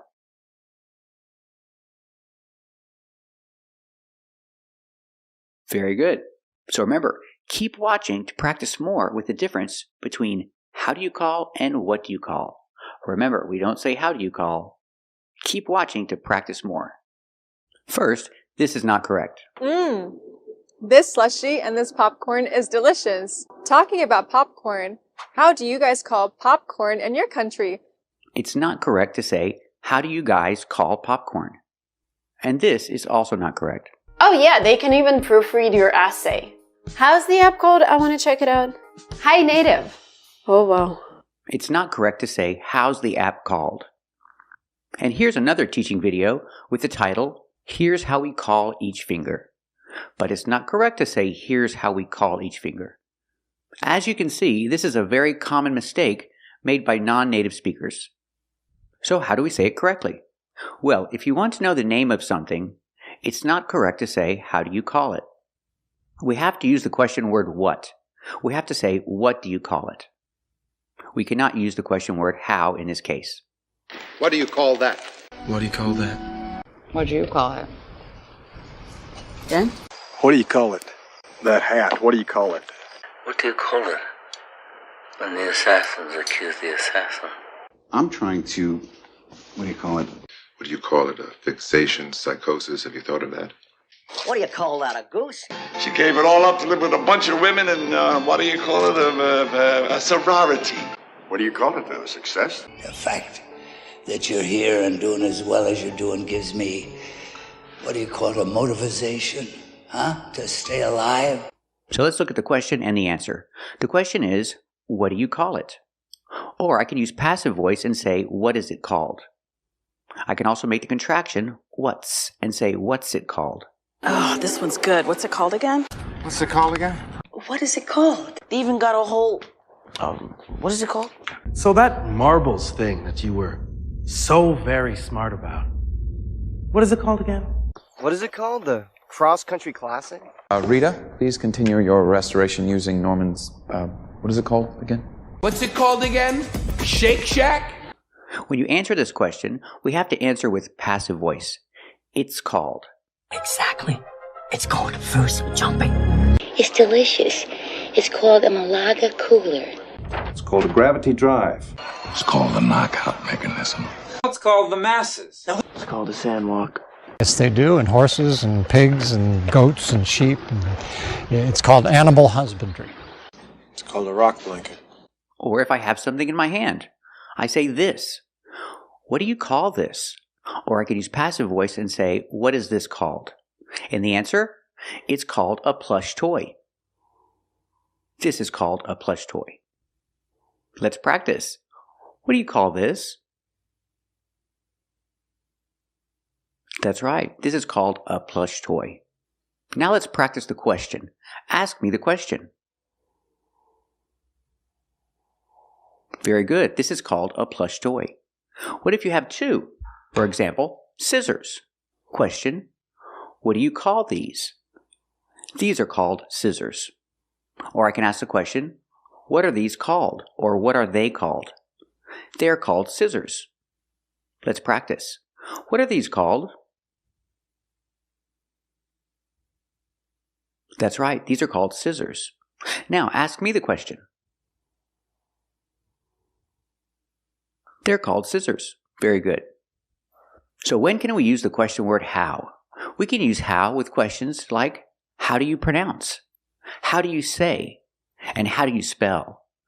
With these verbs, we use the question word how. How do you pronounce that one? How do you pronounce your name? How do you pronounce this? We were curious. How do you pronounce it? Now, how do you pronounce your name? Example, how do you pronounce your last name? I answer, it's pronounced Liddell. Let's practice. How do you pronounce your last name? Very good. And with the question, how do you spell your last name? I answer, it's spelled Liddell. Hey, Ann, how do you spell freckles? How do you spell zucchini? So how you spell all these words anyway? How do you spell buter, by the way? Peace. How do you spell that? Okay, and how do you spell that? T-R-O-Y. Hey, Josie, how do you spell ugly? How do you spell that? Yes. How do you spell that? Let's practice. How do you spell your last name? Very good. Let's practice with how do you say. I'm not so young anymore, and how do you say a little incontinent? How do you say no? Oh my gosh. I know. How do you say that in Espanol? How do you say that in French? How do you say that you're a loving person with this on my face, you know? How do you say that? How do you say this in your native language? Very good. Let's also look at the difference between a direct question and an indirect question. If I say, what do you call it? That's a direct question. But if I say, do you know? I have to change the structure. Do you know what it's called? I cannot say, do you know what is it called? I cannot use a question structure. I have to use a positive structure after do you know. Do you know what it's called? I know what it's called. I don't know what it's called. You know what it's called? What? New tweeter ends. Oh, I know what it's called, but you can't do this. I know what it's called. Let's practice. Do you know what it's called? That's right. I know what it's called. Ask me the question.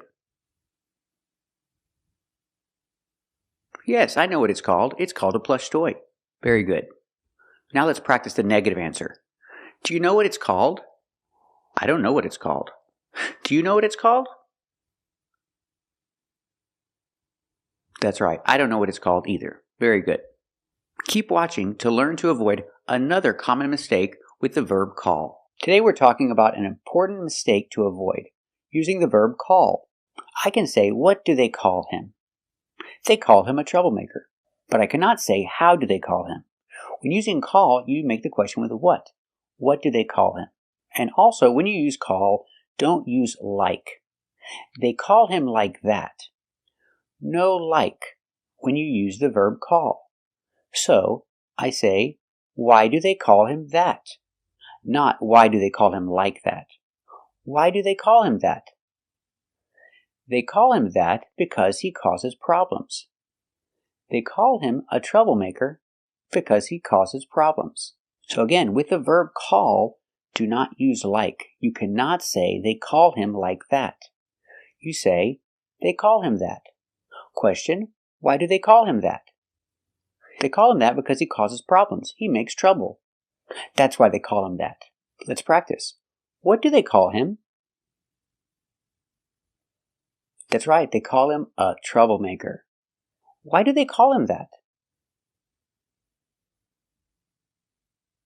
That's right, they call him that because he causes problems. He makes trouble. That's why they call him that.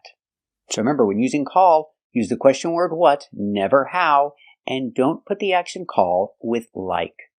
You cannot use the two words together, call and like. You can say speak like that and talk like that, but you cannot say call him like that. It's call him that. A common mistake I've heard from my students is this, the way how I like it. Example, they cook the food the way how I like it is not correct. We cannot put the way and how together. We have to eliminate one. So you can say they cook the food the way I like it, or you can say they cook the food how I like it. But you cannot say they cook the food the way how I like it together. You cannot use the way and how together because they mean basically the same thing. For emphasis, you can use exactly or just. Example, they cook it just the way I like it. Let's practice. Do they cook the food just the way you like it? That's right, they cook it just the way I like it. Example, she's a good cook, so I can say, I like the way she cooks. Or I can say, I like how she cooks. But I cannot say, I like the way how she cooks. I cannot use the way and how together. I have to eliminate one. So I say, I like the way she cooks. Let's practice. Do you like the way she cooks? Very good. I like the way she cooks too. So remember, you cannot say the way how. You cannot say the way how I like it. You cannot use the way and how together. You have to eliminate one and use just one. The way or how. Today we're looking at the pronunciation of the word elaborate. Or is it elaborate? Let's take a closer look. We pronounce the word elaborate with the long A sound when it's a verb. The pronunciation, elaborate. Elaborate. The stress is on the second syllable. elaborate. B-O-R is pronounced burr, not bore, elabor, but burr, elaborate. Elaborate is the verb. It means to talk in more detail. To explain with a lot of detail is to elaborate. It's most commonly used as a question. Example, could you elaborate on that? Could you tell me more details about that? Example, could you elaborate on your plan to develop the project? Example, he needs to elaborate on his plan to develop the project. Let's practice. Does he need to elaborate on his plan to develop the project?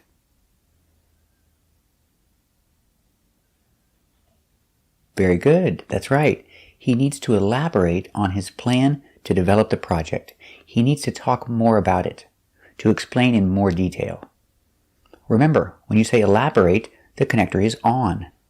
Elaborate on that. Could you elaborate on that?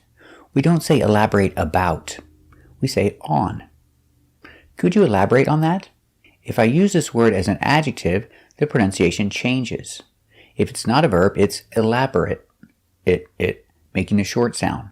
Elaborate describes something made with great detail, with a lot of detail. Example, this is an elaborate design. Elaborate is an adjective describing the design. So the pronunciation, elaborate. This is an elaborate design. It's a design with a lot of detail. Let's practice. Is she wearing an elaborate dress? That's right, she's wearing an elaborate dress. Does the dress have an elaborate design? That's right, the dress has an elaborate design. We can use elaborate to describe plans or preparations, many things. Example, Napoleon. Napoleon had an elaborate plan to conquer Europe. Let's practice. Did Napoleon have an elaborate plan to conquer Europe? That's right. Napoleon had an elaborate plan to conquer Europe. Example, some people like to put up elaborate decorations for Christmas. Let's practice. Did they put up elaborate decorations for Christmas? That's right. They put up elaborate decorations for Christmas. So remember, when you see this word, look closer. Sometimes it's pronounced elaborate, like a verb, and sometimes it's pronounced elaborate for an adjective. Separate. We pronounce A-T-E with a long A sound, ate. Separate. When it's a verb, we pronounce it separate. Example, I need to separate my laundry. And the reason we pronounce it ate in the verb separate is because that syllable is stressed. Separate. 3 syllables, we stress the first. Separate. We stress the third. So we pronounce the long A sound. Separate. When it's not a verb, we pronounce it separate. Separate with the it sound. Because when you say separate, the stress is on the first syllable only, and that syllable ate is not stressed. So we change the pronunciation to it. Separate. Separate is not a verb. Separate is an adjective, a description. Separate rooms. We stayed in separate rooms at the hotel. 2 different rooms, separate rooms. Let's practice. Do you separate the clothes when you do the laundry? Yes, I separate the clothes when I do the laundry. Do you separate the clothes when you do the laundry? Very good. Are they staying in separate rooms? Yes, they're staying in separate rooms. Are they staying in separate rooms? Very good. Our next example is estimate. Estimate is the pronunciation when it's a verb. Example, I need to estimate the cost of the job. With the long A, estimate. But if it's not a verb, estimate.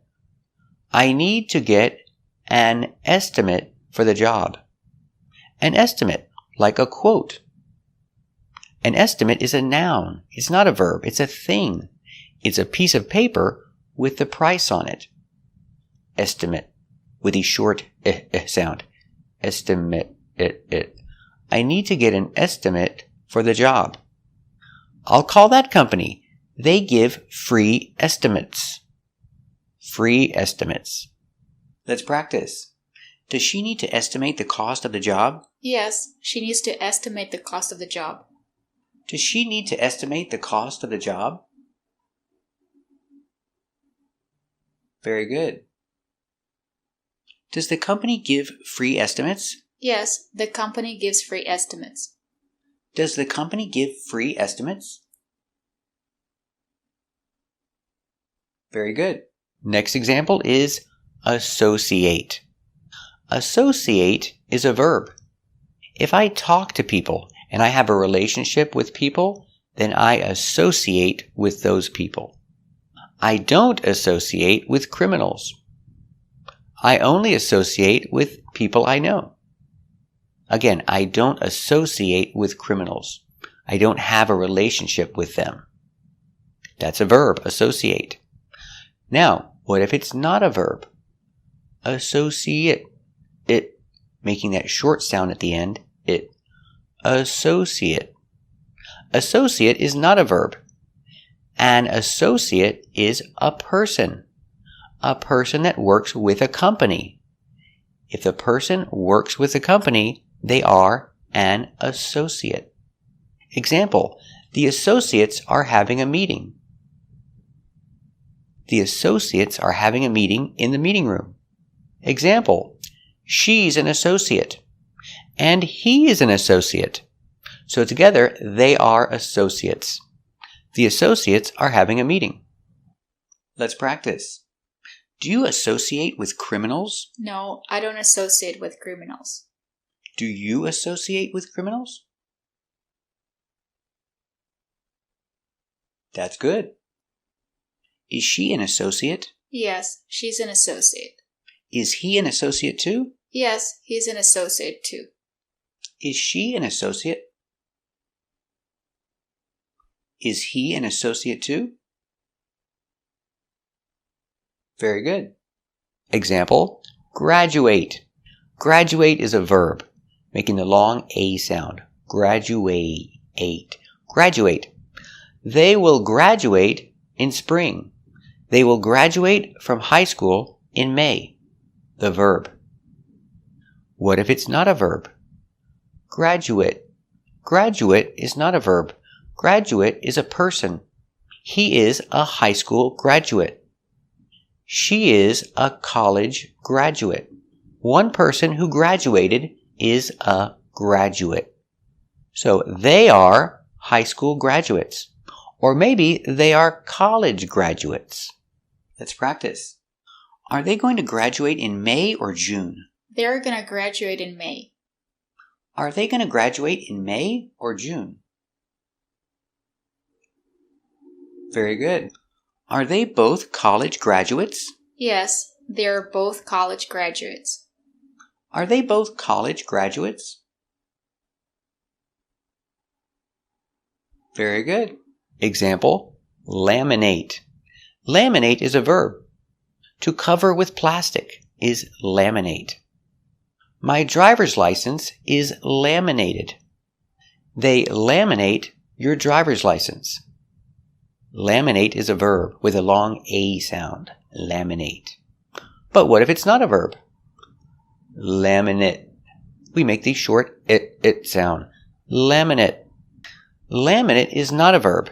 It's an adjective. It describes what kind of flooring you have. What kind of floor? I have laminate flooring in my kitchen. I have laminate flooring in my kitchen. Laminate flooring. It's an adjective, so we use the short S sound. Laminate. Let's practice with laminate. Did they laminate your driver's license? Yes, they laminated my driver's license. Did they laminate her driver's license? Very good. Is he installing laminate flooring? Yes, he's installing laminate flooring. Is he installing laminate flooring? Very good. Our last example is moderate. Moderate is a verb. When you watch a debate, you have the two people and you have the person in the middle. The person in the middle is a moderator. And the action, the verb, is moderate. So she is the moderator of the debate. She is the moderator, so she moderates the debate. The verb is moderate. Now we see the same word, but this time it's not a verb. Moderate, with the short sound. Moderate. Moderate means in the middle. Not severe, not too much, not too high, not too low. In the middle. But it's not a verb, it's an adjective. So, he's having pain, but not too much pain, not too little pain. In the middle, he's having moderate pain. Let's practice. Is she going to moderate the debate? Yes, she's gonna moderate the debate. Is she going to moderate the debate? Very good. Is he having moderate pain or severe pain? He's having moderate pain. Is he having moderate pain or severe pain? Very good. Thank you for watching. Today we're looking at the pronunciation of the word elaborate. Or is it elaborate? Let's take a closer look. We pronounce the word elaborate with the long A sound when it's a verb. The pronunciation, elaborate. Elaborate. The stress is on the second syllable. Elaborate. B-O-R is pronounced burr, not bore, elabor, but burr, elabor, elaborate. Elaborate is the verb. It means to talk in more detail. To explain with a lot of detail is to elaborate. It's most commonly used as a question. Example, could you elaborate on that? Could you tell me more details about that? Example, could you elaborate on your plan to develop the project? Example, he needs to elaborate on his plan to develop the project. Let's practice. Does he need to elaborate on his plan to develop the project?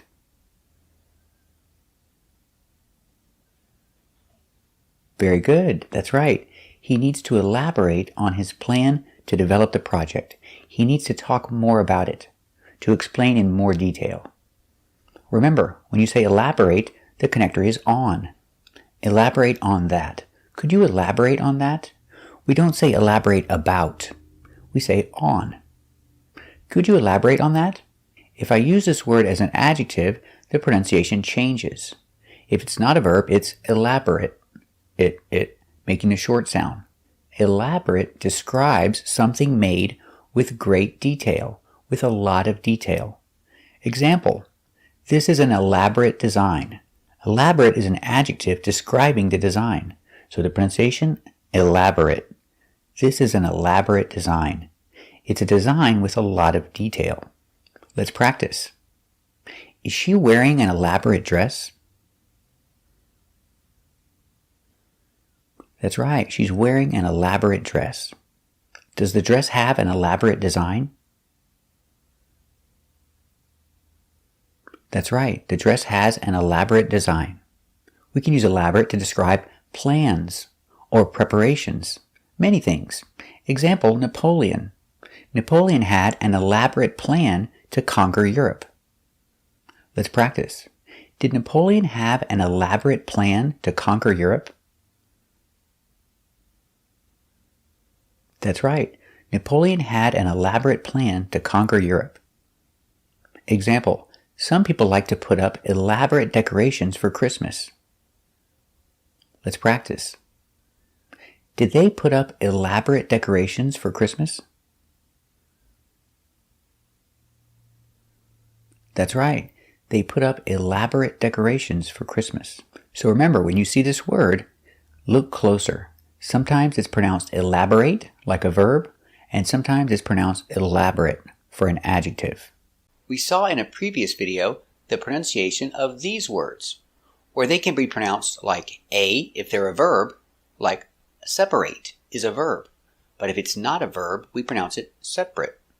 Today we're going to practice with these important words that end with ate but are never verbs, so they're always pronounced with the it, short it sound.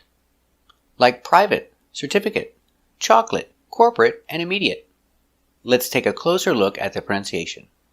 Our first word is private. Only for some people, not for everybody, it's private. We don't say private, we pronounce it private. Let's take a closer look at the pronunciation. Private. P. Per. I. Pry. V. Prive. Prive. T. Private. Private. Use a stop T, not private. Private. Private. He has a private jet. So this is not a commercial flight. This is not a commercial plane. It's a private plane. It's a private jet. One person owns the airplane, so it's a private jet. Let's practice. Do you have a private jet? No, I don't have a private jet. Does he have a private jet? Yes, he has a private jet. Does she have a private jet? Does he have a private jet? Very good.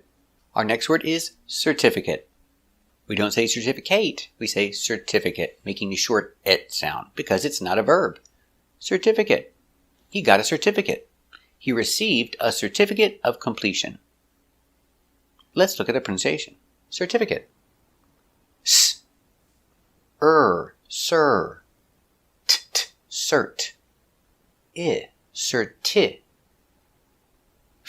Certif. Certifa. Certifa. Certific. Certific. Certifica. Certifica. Certificate. Certificate. Certificate. Not certificate, but certificate. Certificate. Certificate.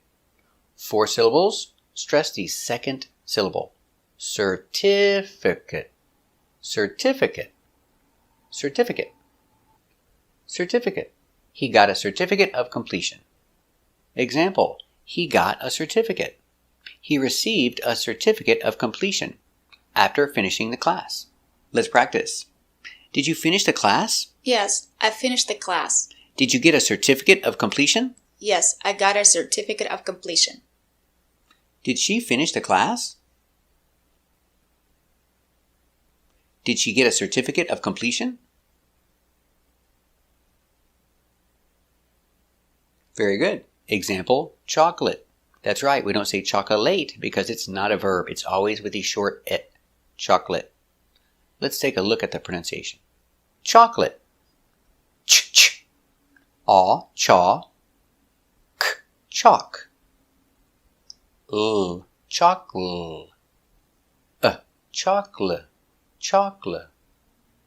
T, chocolate. Chocolate.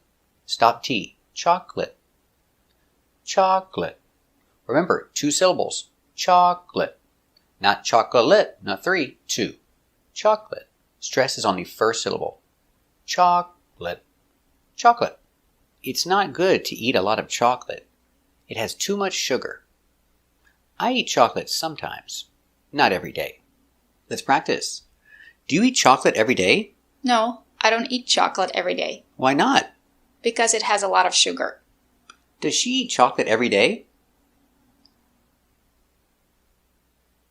Why not? Do you eat chocolate every day? Very good. Example, corporate. That's right, it's not corporate because it's not a verb. It's never a verb. It's always pronounced with the short it sound. Corporate. Let's take a look at the pronunciation. Corporate. K. Or, core. P. corp, corp. Corpor, corpor. Corpora, corpora. T, corporate. Stop T, corporate. Corporate, corporate. 2 syllables, not 3. Not corporate, 2. Corporate, corporate. Stress on the first syllable. Corporate, corporate. He works in the corporate office. These are the corporate offices. The offices for the corporation. Adjective, corporate. This is the corporate office. Let's practice. Is the corporate office in this city? Yes, the corporate office is in this city. Is the corporate office in this city? Very good. Example, immediate. That's right, it's not a verb, so it's always pronounced with the short it. Immediate, immediate. Let's look at the pronunciation. Immediate. I. Im. E. Imme. Imme. D. Immede. E. Immedi. Immedi. Immedia. Immedia. T. Immediate. Stop T. Immediate. Not immediate, but immediate. Link these sounds. Immediate. Yeah. Link those sounds. Immediate. Immediate. Immediate. 4 syllables. Stress on the second syllable. Immediate. Immediate. Immediate. He needs immediate medical attention.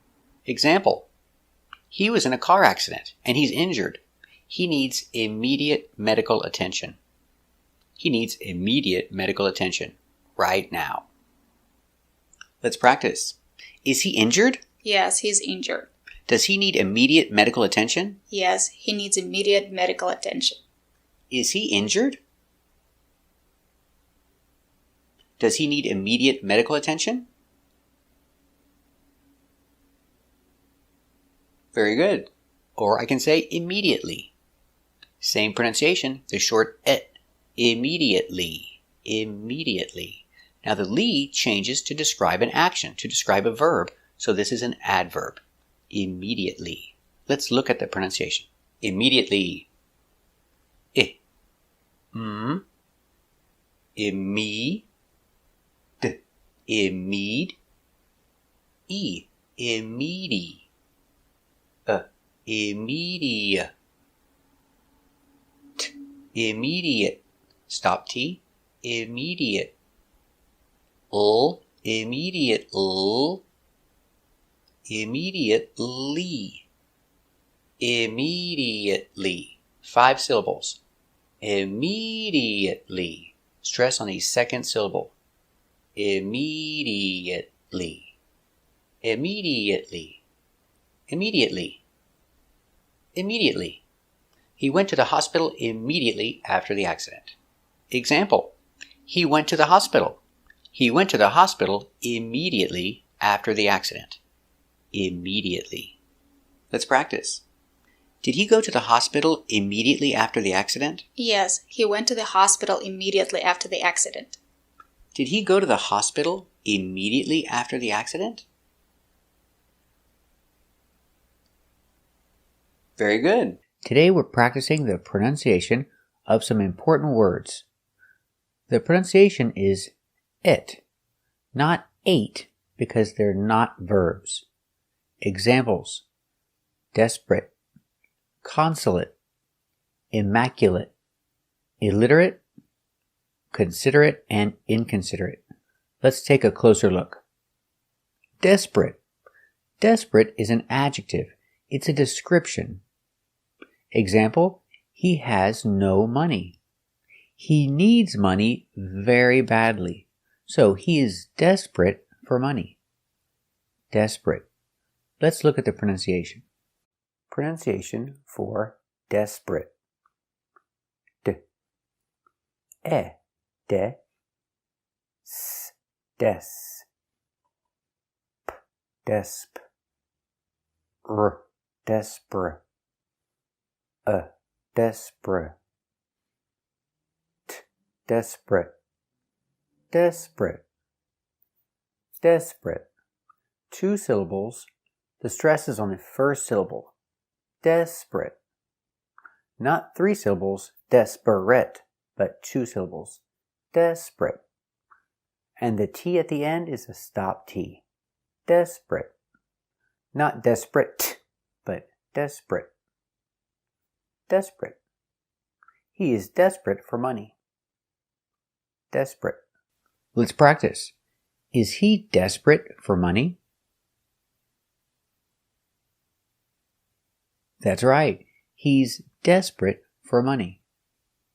Next word is consulate. A consulate is a building.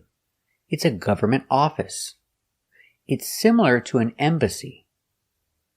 Consulate. He needs to go to the consulate to do his paperwork. He needs to go to the consulate to do his paperwork. Let's look at the pronunciation. Pronunciation, consulate. K. A, ka. M, con. S, cons. Consa. O, consul. Consular. T, consulate. Consulate. Consulate.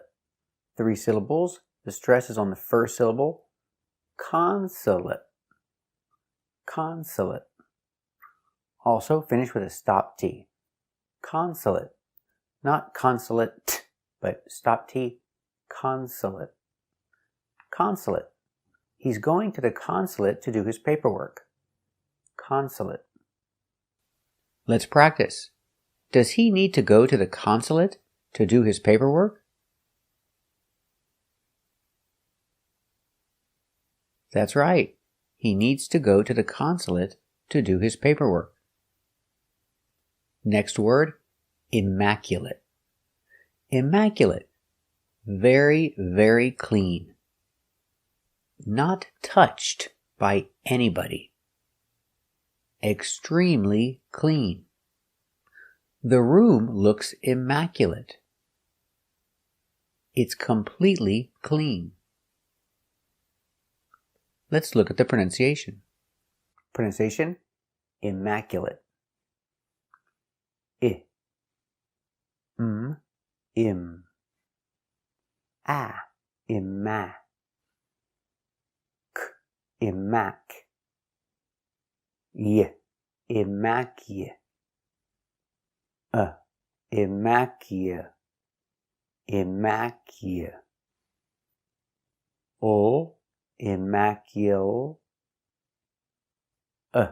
Immaculate. Immaculate. T. Immaculate. Immaculate. Again, finish with the stop T. Immaculate. Immaculate. 4 syllables. The stress is on the second syllable. Immaculate. Mac. Stress is on Mac. Immaculate. Immaculate. Completely clean. Immaculate. The room looks immaculate. Immaculate. Let's practice. How does the room look? Does the room look immaculate?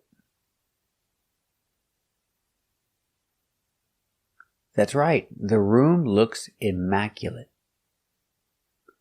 Illiterate. Illiterate is an adjective. It's a description.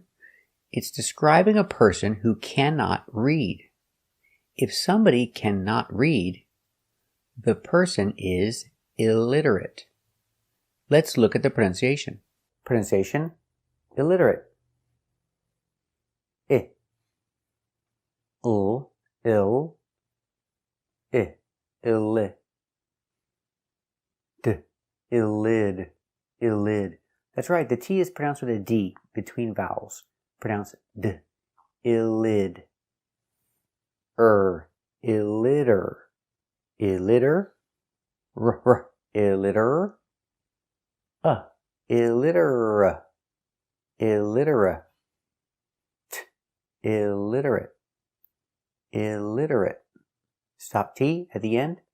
Illiterate, illiterate, illiterate. 4 syllables. Stress on the second syllable. Illiterate. Stress on lid. Illiterate. Illiterate. He cannot read. He is illiterate. Illiterate. Let's practice. He cannot read. Is he illiterate?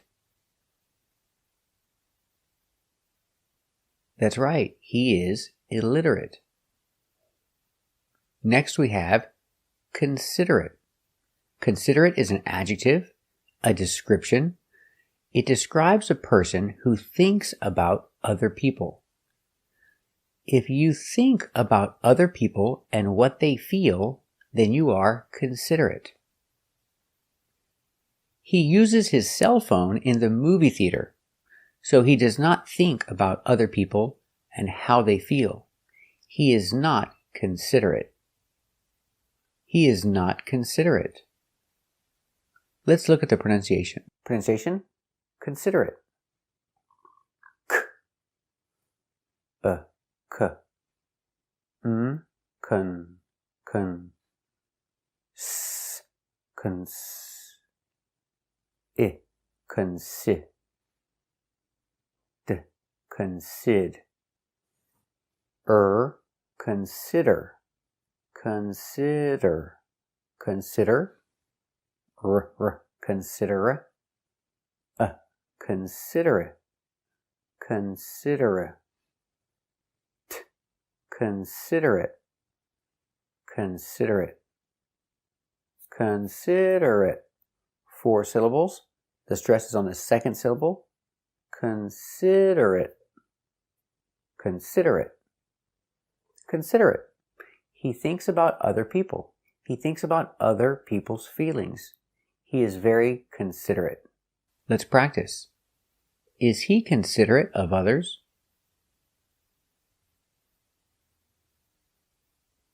That's right. He is not considerate of others. So, if he is not considerate, he is inconsiderate. He is using his cell phone in the movie theater. He is inconsiderate. He's very inconsiderate. Pronunciation, inconsiderate. I, in, k, ink, inca, incon, s, incons, inconsid, inconsid, inconsider, inconsider, inconsider, inconsiderate, inconsiderate, inconsiderate. With a stop T, inconsiderate, inconsiderate, inconsiderate. 5 syllables. Inconsiderate. Stress on the first syllable and third syllable. Inconsiderate. Inconsiderate. He is not thinking about other people. He is very inconsiderate. Inconsiderate. Let's practice. He's using his cell phone in the movie theater. Is he inconsiderate? That's right. He's very inconsiderate. So remember these important words. They are not verbs, so they are not pronounced ate, but they are pronounced it. Remember, desperate, consulate, immaculate, illiterate, considerate, and inconsiderate. We're going to continue looking at the pronunciation of ate at the end of a word. If it's a verb, we pronounce it ate, like separate. But if it's not a verb, we pronounce it, like separate. The words we're looking at today are not verbs, so they're all pronounced with the et sound. Words like intermediate, adequate, legitimate, accurate, and approximate. Our first example is intermediate. We notice that the T is silent. We don't say intermediate, we say intermediate. And the AT at the end is pronounced et. There's no 8 sound, it's short et, intermediate. And it's a stop T. Not intermediate, but intermediate. Intermediate, in the middle. Not a beginner, and not advanced. Intermediate level. Most of my students are in the intermediate level. They're intermediate students. Next example is adequate. Not great, but enough. The lunches at the school, they're not great, but they're enough. They're just adequate. They're not extra special. Our next word is legitimate. We notice that the T is pronounced with a fast D sound. Not legitimate, but legitimate. And a stop T at the end. Legitimate. Legitimate means accepted by the law. If it is accepted by the law, it is legitimate. Selling watches on the street is not a legitimate business. Our next word is accurate. Accurate means precise, exact. When taking a measurement or measuring, you need to be accurate. He is always accurate when he measures. When he takes a measurement, he's very accurate. We use accurately when we describe a verb. We describe a verb with accurately. He is measuring the box. He is accurately measuring the box. Our last word is approximate. Approximate means not exact. Not exact, I'm guessing, approximate. Do you know your weight? I don't know my weight exactly, but I know my approximate weight. The next word is approximately. We use approximately to describe an action. The action take. It takes a long time to get there. Oh really, how long does it take to get there? It takes approximately an hour. Not exactly an hour, more or less an hour. Approximately. It takes approximately 1 hour to get there. So remember, when you see a word with ATE at the end, and it's a longer word, it has 2 different pronunciations. If it's not a verb, it is pronounced et. Our examples today, intermediate, adequate, legitimate, accurate, and approximate. Let's practice. Are most of your students in the intermediate level? Yes, most of them are in the intermediate level. Are most of her students in the intermediate level?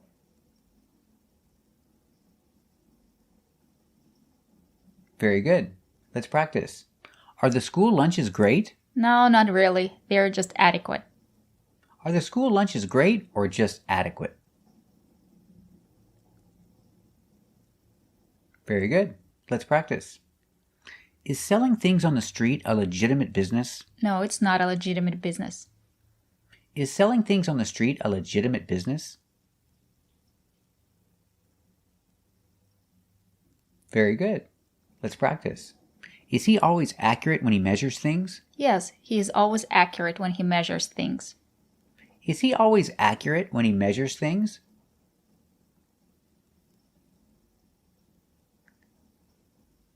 Is it very important to be accurate when you measure things? Yes, it's very important to be accurate when you measure things.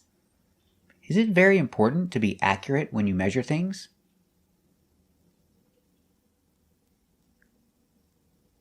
Very good. Is he measuring the box accurately? Yes, he is measuring the box accurately. Is he measuring the box accurately?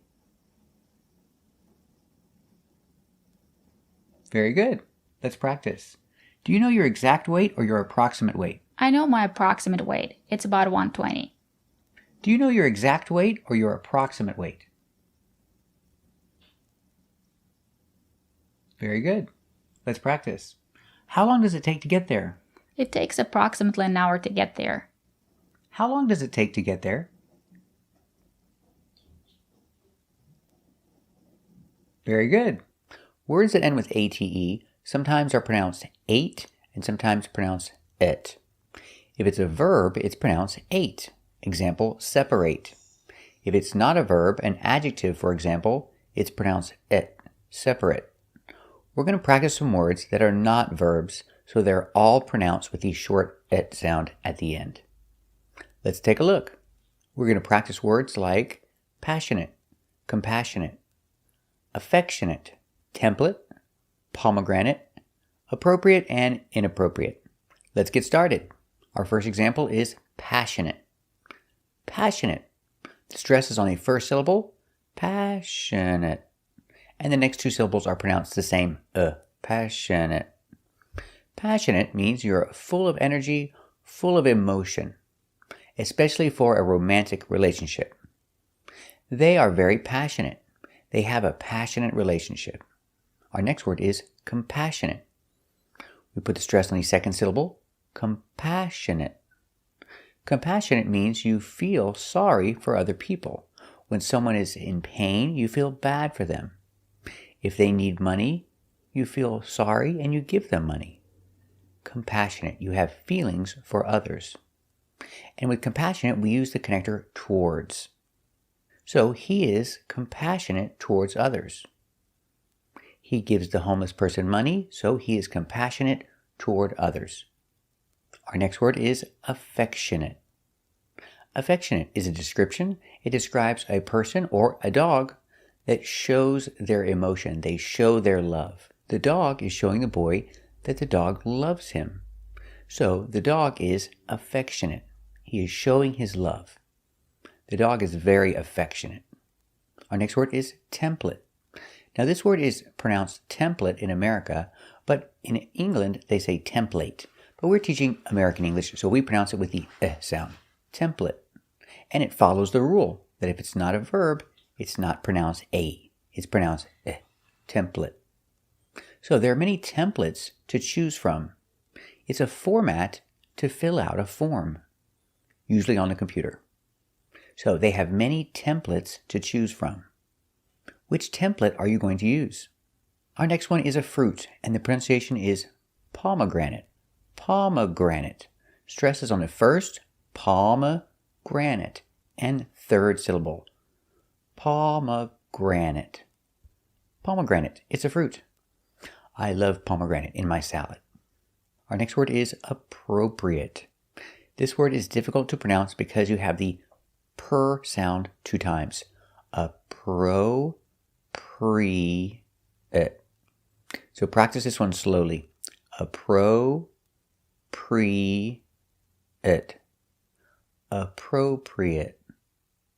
Appropriate. It is appropriate. It is good for all viewers. Nothing offensive. Nothing that would offend anybody is appropriate. Appropriate clothes, appropriate music, appropriate movies. So Disney movies are usually appropriate for all ages. Our next word is inappropriate. Inappropriate. Stress is on the inappropriate, the first and third syllable. Inappropriate. Inappropriate. Inappropriate is not appropriate. I think zombie movies are inappropriate for children. This movie is inappropriate for children. So remember these words and how they're all pronounced with the sound at the end. Passionate, compassionate, affectionate, template, pomegranate, appropriate, and inappropriate. Let's practice passionate. Are they very passionate? Yes, they're very passionate. Are they in a passionate relationship? Yeah, they're in a passionate relationship. Are they very passionate? Are they in a passionate relationship? That's right, they're in a passionate relationship. Let's practice compassionate. Is he compassionate toward others? Yes, he's compassionate towards others. Is it important to be compassionate toward others? Yes, it's very important to be compassionate towards others. Is he compassionate toward others?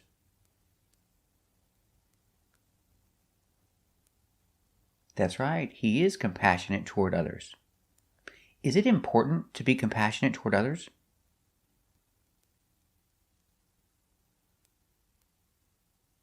That's right, it is important to be compassionate toward others. Very good. Let's practice affectionate. Is his dog very affectionate? Yes, his dog is very affectionate. Is his dog very affectionate?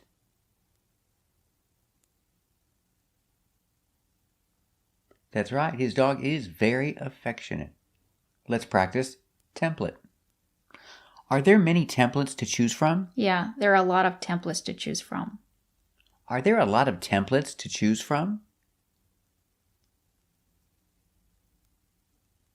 That's right, there are a lot of templates to choose from. Do you know which template you're going to choose? No, I'm not sure what template I'm going to choose. Does she know what template she's going to choose?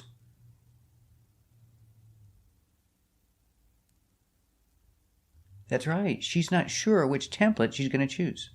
Let's practice pomegranate. Do you like pomegranates? Yeah, I like pomegranates. How do you eat pomegranates?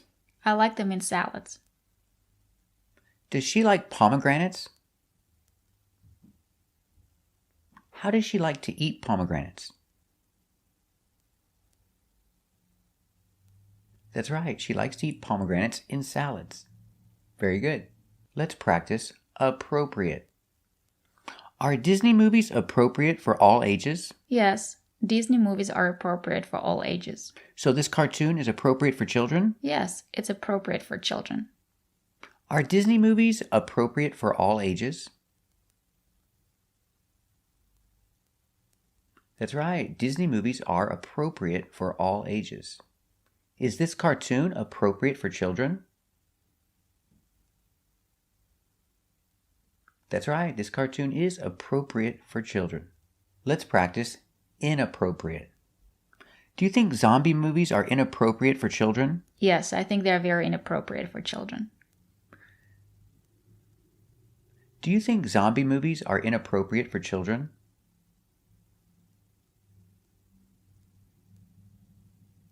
Very good. Zombie movies are inappropriate for children. So do you think this movie is inappropriate for your children? Yes, I think this movie is very inappropriate for my children.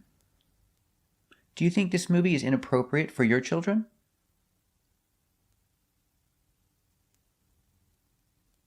And do you think this movie is inappropriate for her children?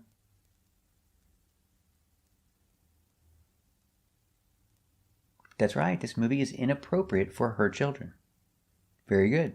Today we're going to practice with the pronunciation of some tricky words, like this one. Is it duplicate or duplicate? Both pronunciations are correct. Let's take a closer look and find out why.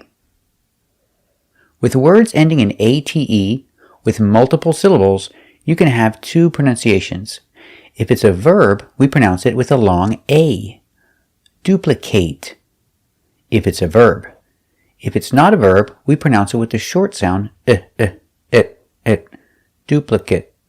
So duplicate can be an adjective or duplicate can be a noun, but it's not a verb. That's the key. If it's not a verb, pronounce it it. If it is a verb, pronounce it ate. So duplicate is a verb. Example, they tried to duplicate the results of the experiment. They tried to duplicate, verb, duplicate. They tried to duplicate the results of the experiment. Example, he's making duplicate copies of the form. Duplicate is not a verb, so we pronounce it with a short sound, duplicate. He's making duplicate copies of the form. Let's practice. Did they try to duplicate the results of the experiment? That's right, they tried to duplicate the results of the experiment. What is he doing? Is he making duplicate copies of the form? That's right, he's making duplicate copies of the form. We also have many words ending with ate that are multiple syllable that are never verbs, so they're always pronounced with the short sound it. Example, climate. We never say climate, it's always climate, climate. The climate in New York is very different from the climate in California. So, he's not used to the climate in New York. He's not used to the cold. He's still getting used to the climate. Let's practice. Is he still getting used to the cold climate?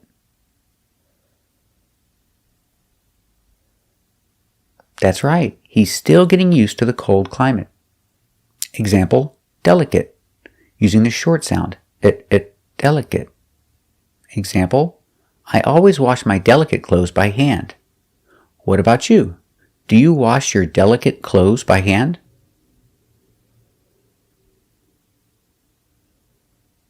That's right, I always wash my delicate clothes by hand.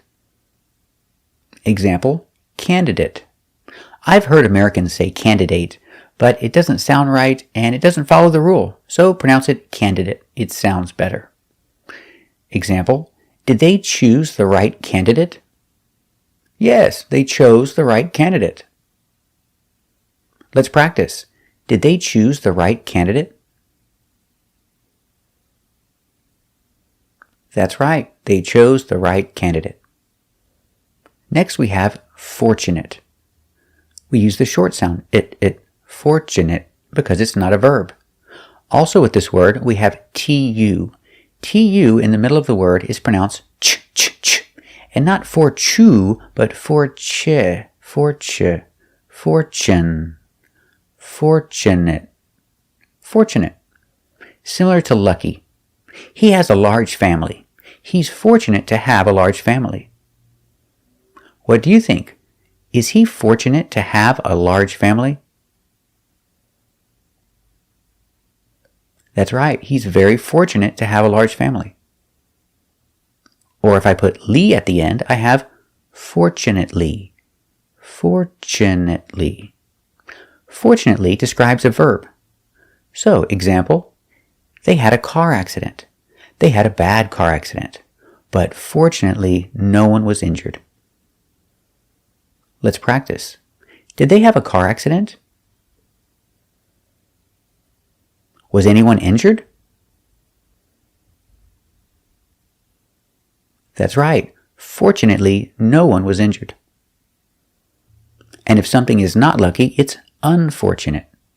Example, he lost his wallet. Oh, that's unfortunate. Let's practice. What happened? Did he lose his wallet? What do you think? Is that unfortunate? Very good. And I use ly to describe a verb. Unfortunately. Pronunciation, unfortunately. So what happened? She got paid today. It's Friday. But unfortunately, she lost her wallet. So what happened? Did she get paid today? Does she have the money? That's right. Unfortunately, she lost her wallet. So remember, when you see a word ending with ate and it's a multiple syllable, you have to look closely to know the pronunciation. If it's a verb, pronounce it with the long a, like duplicate. If it's not a verb, pronounce it with the short sound, duplicate. If you like this video, watch another one and tell a friend. We'll see you next time.